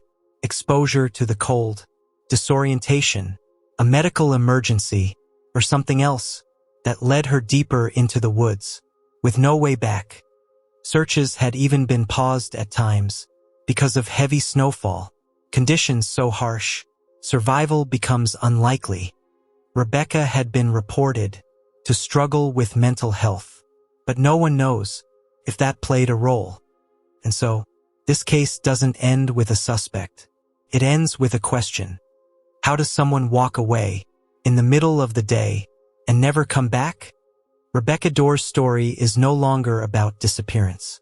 It's about the unknown, the silent dangers, and the fragile line between being found and being lost forever. If you have any information about her final movements, please contact the Brunswick Police Department at 207-725-5521. Because even when a case is closed, the questions don't always disappear. There are grave concerns for the well-being of 38-year-old Gary Joseph P.J. Marcantel Jr., a Marine veteran who vanished in the Texas Panhandle on January 18, 2025, during a period of brutally cold winter weather. Gary, who lived in Oberlin, Louisiana, was traveling alone on a long drive when his journey took a devastating turn. That morning, at approximately 10:46 a.m., he placed a 911 call asking for help. During the call, Gary told the dispatcher that his truck had become stuck somewhere in the remote Panhandle region. Alarmingly, he also revealed that he was no longer with his vehicle. By the time he reached emergency services, Gary had already been walking on foot for more than 4.5 hours through freezing conditions. He sounded disoriented and exhausted. He was unable to say exactly where he was, only that he was in an isolated area with no landmarks. When authorities attempted to trace his phone, they were unsuccessful, believing he was too far from the nearest cell tower. The conditions Gary faced were extreme. That morning, temperatures had dropped to around 25 degrees Fahrenheit, with strong winds creating a dangerous wind chill. Authorities later described the area as harsh and unforgiving, a place that even experienced outdoorsmen would struggle to survive in, especially while exposed to the cold for hours. Investigators later pieced together Gary's route. He had been driving from Louisiana toward Denver, where he was scheduled to begin a new job. Along the way, it's believed he accidentally took U.S. Route 207 south after traveling on U.S. Route 287, leading him deep into a remote stretch of land with little to no cell service. When his truck became stuck, Gary likely realized he was in serious trouble and made the difficult decision to leave the vehicle in search of help. When the truck was eventually located, there were no signs of a struggle. Inside, investigators found Gary's identification and several personal belongings. However, his keys and a golf club were missing. Authorities believe Gary may have taken the golf club for protection from wild animals and kept his keys with him to prevent the vehicle from being stolen. Although foul play is not suspected, Gary's family fears the worst. He has not contacted anyone since making the 911 call. An extensive search effort followed. The area surrounding Gary's truck was combed using K-9 units, drones, helicopters, horses, ATVs, and even mules. Fellow military veterans volunteered alongside law enforcement agencies, hoping their training might help locate him. Despite the scale of the operation, no additional clues were found. No clothing, no tracks, and no sign of where Gary may have gone. On January 21st, after all accessible areas had been thoroughly searched, officials made the difficult decision to suspend the official search. Dangerous terrain and severe weather conditions prevented public volunteers from joining the efforts, though smaller follow-up searches have been conducted since. Today, Gary Joseph Marcantel Jr. remains missing. His final moments are marked by a haunting 911 call, a freezing wilderness, and unanswered questions that continue to trouble both investigators and his loved ones. Anyone with information that could help locate Gary is urged to contact the Armstrong County Sheriff's Office at 806-553-6933. In Manitou Springs, Colorado, a troubling disappearance has left investigators and family members searching for answers. Margaret Woolsey, a 57-year-old woman known for her fiercely independent nature, has been missing since August of 2025. What initially appeared to be another temporary absence has slowly transformed into a case authorities now believe may involve foul play. Margaret had a history of leaving her hometown for short periods of time. She would travel, stay with friends, or spend time in different areas around the city, always returning on her own terms. Because of this pattern, her family did not immediately report her missing, trusting that she would come back as she always had before. The last confirmed sighting of Margaret was on August 3rd, when she was seen in the area between Bradley Road and Wageman Drive. Days turned into weeks, and when she still hadn't returned by September 23rd, her absence became impossible to ignore.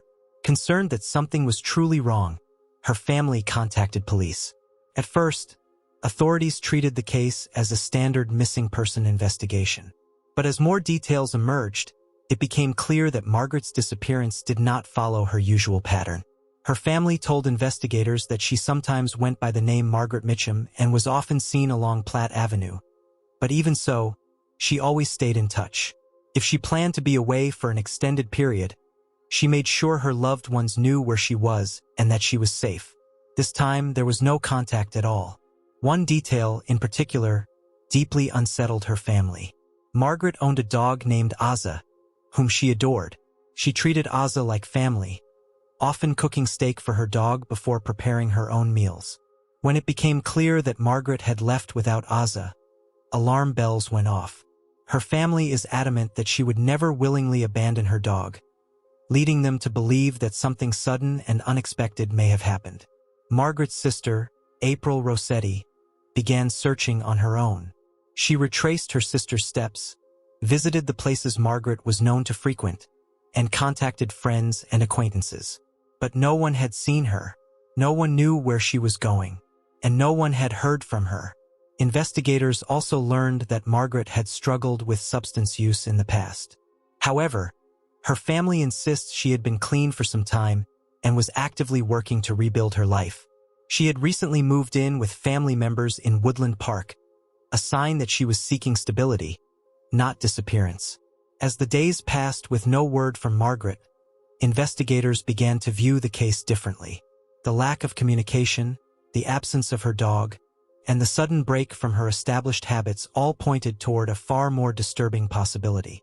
Police now believe Margaret may have been abducted or harmed by someone, and with each passing day, the likelihood of foul play grows.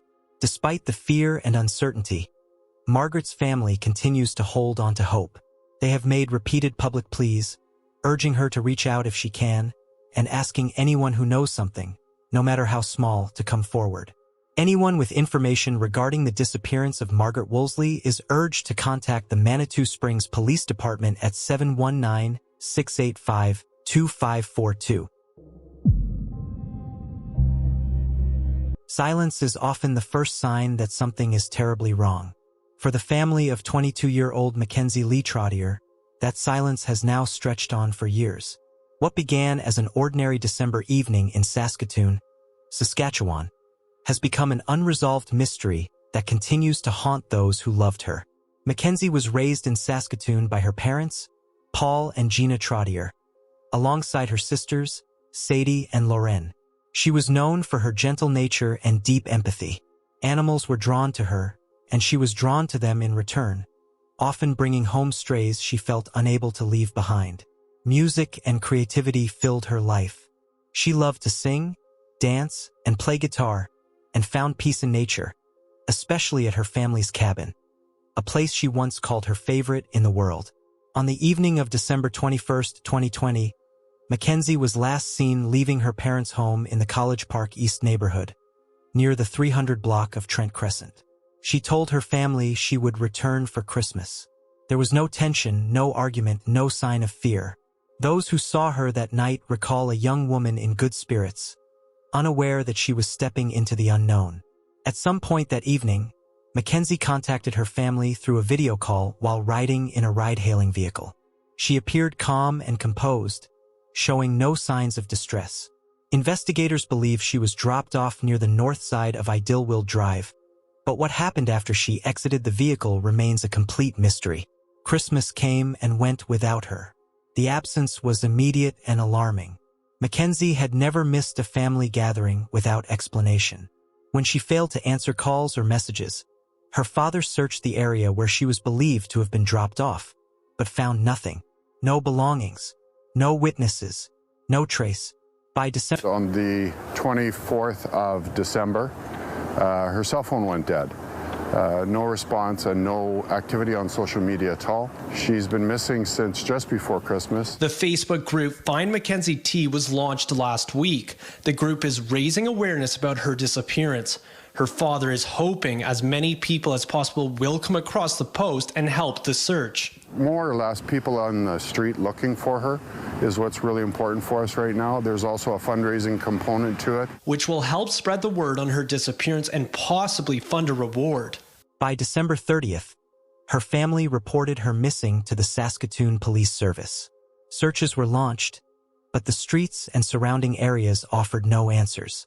Days turned into weeks, and on January 15, 2021, police issued a public appeal, asking anyone with information to come forward. Her family refused to let her story fade. They organized rallies, launched poster campaigns across multiple provinces, and created a dedicated website and a Facebook group titled Find Mackenzie T. Thousands joined the search, yet no confirmed sightings emerged. In February 2021, the case took a troubling turn. Investigators released surveillance images of an unidentified man seen inside what appeared to be a convenience store. Authorities stated they wished to speak with him but stopped short of identifying him as a suspect. He was described as approximately 5 feet 3 inches tall, wearing dark clothing and a jacket with the word wilderness printed across the back. A composite sketch was later released, showing the man in a dark baseball cap with light facial hair. Later that year, police in Calgary announced that a woman matching Mackenzie's description had been reported multiple times in the downtown area. Hope briefly returned, but those leads ultimately led nowhere. What Mackenzie was wearing when she vanished remains uncertain. Her family says she often wore black yoga pants and a thick green jacket, carried a large purse, and wore noticeable makeup. She has green eyes, blonde hair shaved on one side, and distinctive piercings on her lower lip and left nostril. A tattoo on her right ankle and damaged front teeth further set her apart.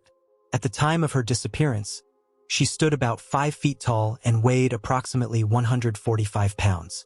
Investigators have stated that there is no confirmed evidence of foul play, yet the complete absence of contact remains deeply unsettling. Mackenzie has never reached out to family, friends, or anyone who knew her. For those closest to her, that silence is the loudest mystery of all. Mackenzie Lee Trottier remains missing. Anyone with information is urged to contact the Saskatoon Police Service at 306-975-8300 or Crime Stoppers at 1-800-222-8477, where tips can be given anonymously. A $20,000 reward remains in place for information leading to her whereabouts. It was early in the year when one family began to feel that something was deeply wrong. The calls had stopped. The messages went unanswered. 39-year-old Christopher Palmer, a man known for his independence and love of the outdoors, had gone silent. Christopher, a resident of Arkansas, had last been in contact with his family on January 9th. In the days before that final conversation, he had set out on a solo camping journey, accompanied only by his German shepherd, Zoe. According to those closest to him, Christopher had been traveling between national parks, seeking solitude in nature. He had been camping in Washington National Forest until January 7th, with plans to continue on to Monongahela National Forest in West Virginia.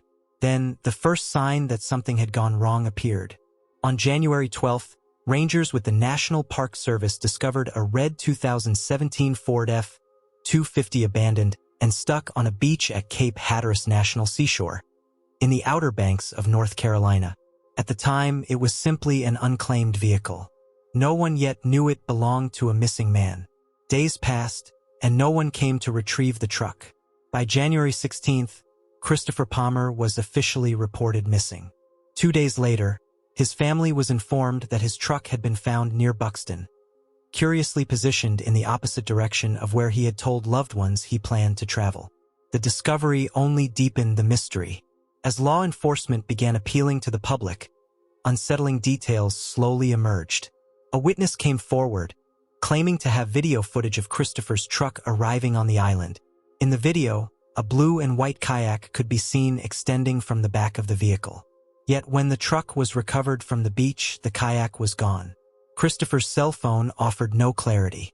His final signal placed him at the same location where the truck was found. After that, there was nothing.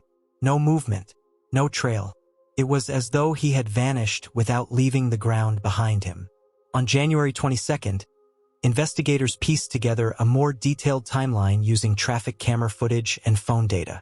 The truck was confirmed to be in Dare County on the afternoon of January 9th, the same day Christopher last spoke to his family.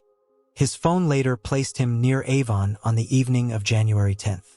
By the following day, he had reached Cape Point in Buxton. After that, the trail went cold. Then, on January 25th, Christopher's family released a revelation that added a haunting new dimension to the case. They disclosed that Christopher had allegedly been facing a terminal illness. While the family chose not to share specifics, they suggested that the treatments ahead of him would have stripped away the independence he deeply valued. Shortly after, Christopher's personal belongings were discovered scattered along the coastline. The placement of these items suggested he may have entered the water, but never came back out. Whether Christopher's disappearance was the result of an accident, a deliberate choice, or something yet unseen remains unknown. The ocean keeps its secrets well, and in this case, it may be holding the answers. Authorities continue to seek information that could bring clarity, closure, or at least understanding to what happened in those final days. Anyone with information related to Christopher Palmer's disappearance is urged to contact the National Park Service tip line at 888-653-0009. A Silver Alert is one of the most urgent public notification systems in the United States. Unlike Amber Alerts, which focus on missing children, Silver Alerts are issued when an adult, usually a senior, is believed to be especially vulnerable.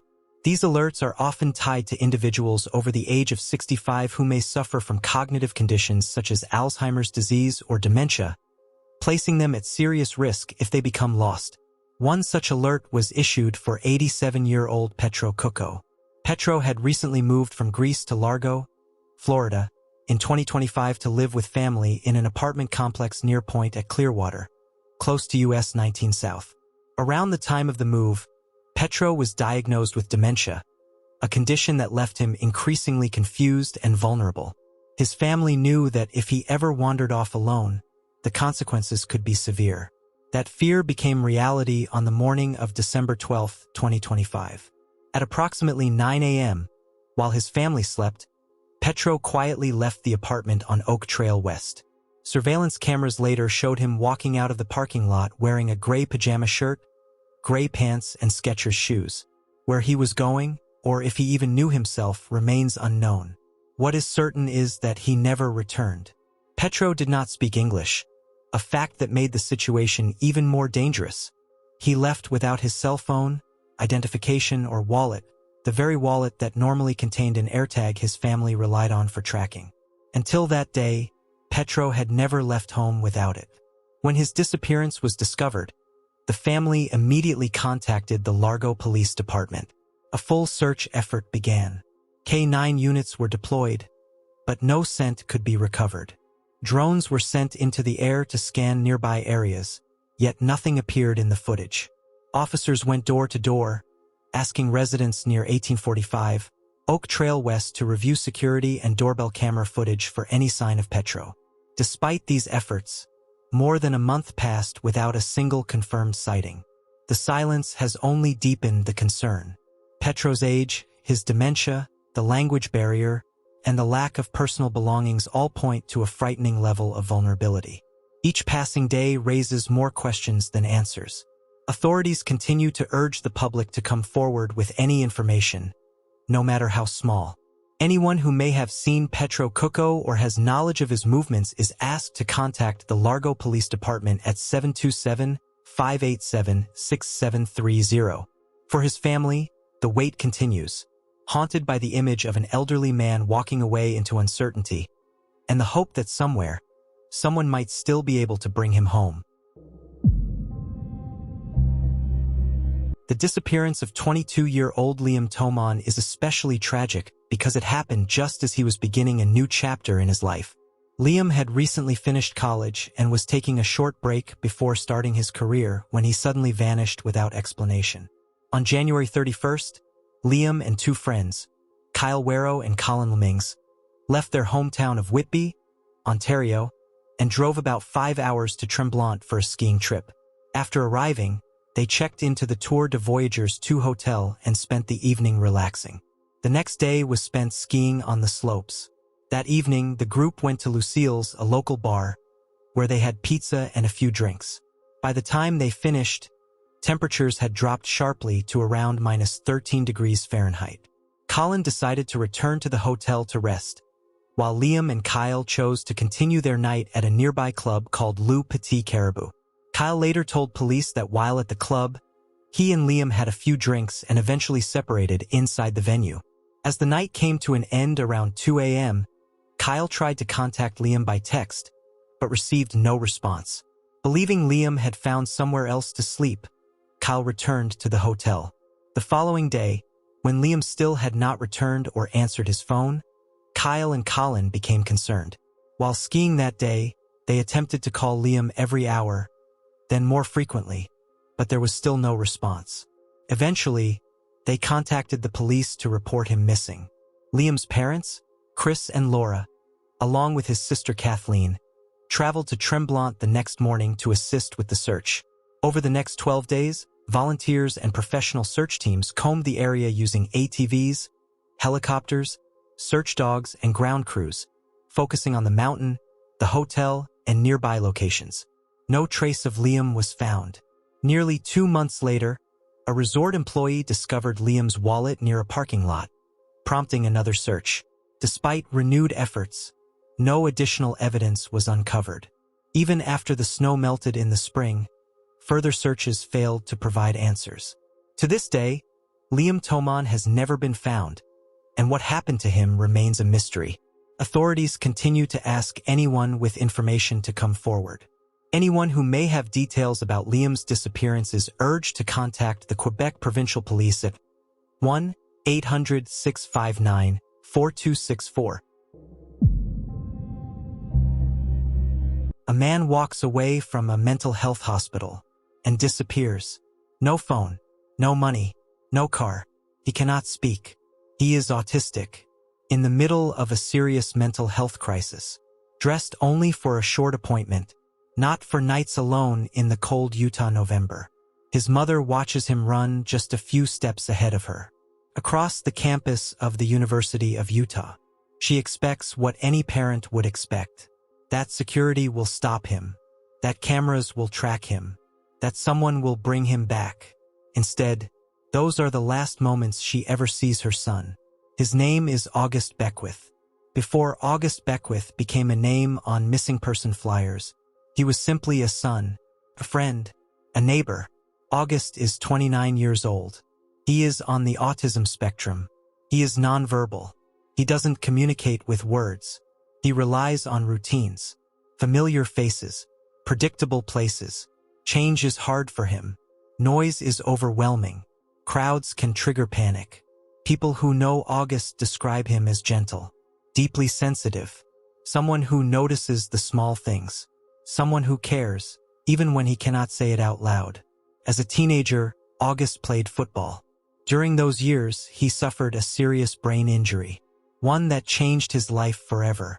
Recovery took time, and mental health struggles became a constant companion. For August, medication and structure are not optional. They are what keep him safe. At the center of that support is his mother, Lori. For years, she managed appointments, medications, and routines, walking the thin line every caregiver knows, giving independence, while staying close enough to catch him if he falls. When August is stable, he can move through the city he knows. He likes helping others, offering food and water to people on the streets. He writes constantly, filling notebooks with stories and ideas. But when his mental health begins to spiral, everything changes. He becomes frightened, withdrawn, more likely to hide than ask for help. And without his medication, without a calm, predictable environment, he is at real risk. In the weeks before he disappeared, Lori could see it. Her son was not getting better, so she made a painful, responsible decision. She brought him to the Huntsman Mental Health Institute, believing it was the safest place for him. November 17th. Winter was closing in. August arrived with no phone, no wallet, no heavy coat, just a gray hoodie, dark pants, black shoes, clothes meant for a short appointment, not survival. Somewhere between the parking lot, the intake paperwork, and the locked doors where help was supposed to begin, August found an opening, and he ran. He bolted across the campus. A maze of buildings, roads, sidewalks, trails. Lori ran after him, calling his name, waving for help. At first, she believed this would be brief, that someone would stop him, that cameras would catch him. But fear can carry a person farther than anyone expects. And August disappeared. Campus police searched immediately. Hospital security followed. Roads, parking lots, bus stops, stairwells. At first, everyone believed he must be nearby. A man with no money and no transportation couldn't go far. But hours passed. Daylight faded. The temperature dropped. And the situation changed. August was no longer missing briefly. He was missing. Flyers went up across Salt Lake City. 29 years old. Autistic. Nonverbal. Long hair. Beard. Gray hoodie. No phone. No money. No coat. Volunteers searched parks, trails, and underpasses. Possible sightings came in, then vanished. Days passed, then weeks, and still, no confirmed trace of August. As time went on, the story changed. It wasn't just about a missing man anymore. It became about systems. How does someone walk away from a mental health hospital, on a university campus, surrounded by cameras and professionals, and vanish? How quickly were doors noticed? How fast were cameras reviewed? Could more have been done in those first critical minutes? From the outside, answers seem simple, but reality is complicated. Hospitals balance safety with rights. Staff follow laws about restraint and consent. Still, for Lori, none of that changes the truth. She did what she was told to do. She asked for help, and her son walked away. I need as many volunteers as possible. I'm running this entire operation on my own. Today, I only had 7 volunteers show up out of the entire valley. I know that there are people out there that feel like they can help, they have the time to help. It makes a huge difference. Retired FBI agent Greg Rogers says missing persons cases like these are handled much differently than other types of cases. I would be disingenuous if I tried to convince you that this case was being worked the same way that an Amber Alert or a missing child or someone who's completely defenseless and is in the company of someone who may intend to harm them. That's a totally different case. There are no confirmed sightings, no footage of August boarding a bus, no report of someone guiding him to safety. Search maps are filled. And yet, one question remains. Where is August Beckwith? Every day, his mother wakes knowing her son is out there. Without medication, without shelter, without a voice to explain who he is. The community keeps watching, because sometimes, all it takes is one person who looks twice, someone who doesn't assume, someone who makes the call. Until then, this case remains open. Somewhere between hospital doors and the wider world, a vulnerable man vanished, and his family is still waiting for the moment someone finally recognizes him and brings him home. A 36-year-old man disappears without a trace, leaving his family desperate for answers. Lee Horton, a 36-year-old man from Worcestershire, England, has been missing since March 12, 2025. His family is growing increasingly concerned and has made urgent public appeals, fearing that something terrible may have happened to him. The last time Lee's family heard from him was on February 11th, just one day before he disappeared. During that call, Lee told them he was in Bristol, a city he often visited. Lee loved traveling across the country, seeing new places and meeting new people. But this time, something felt different. When his family could not reach him the following day, They immediately contacted the police. This behavior was completely out of character for Lee. During that final phone call, Lee had been very clear. He told his family exactly where he was. He said he would be returning home later that day. He planned to catch a train soon. He never came home. Investigators later uncovered a troubling detail.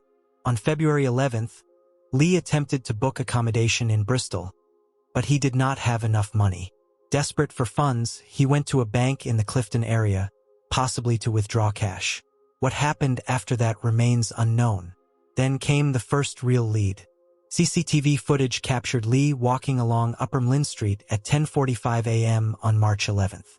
Just 15 minutes later, another camera recorded him on Queens Road at 11 a.m. In both videos, Lee appeared normal. He was not rushing. He was not looking over his shoulder.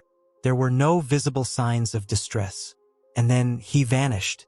In the footage, Lee is seen wearing a dark gray zip-up jacket, a white shirt, blue jeans, and dark-colored shoes. He had a neatly trimmed beard and mustache, short brown hair, and was carrying a backpack. His expression appeared stern, but nothing about his behavior seemed unusual. So where did he go? Lee stands 5 feet 11 inches tall and has a distinctive birthmark on his right arm. Now, his family is pleading for help. Police are asking the public to check any CCTV or dash camera footage from the area. They are urging anyone who may have seen Lee or spoken to him to come forward. If you have any information, no matter how small, you are urged to call 999 and quote case reference number 522-507-3912. Because right now, Lee Horton is still missing.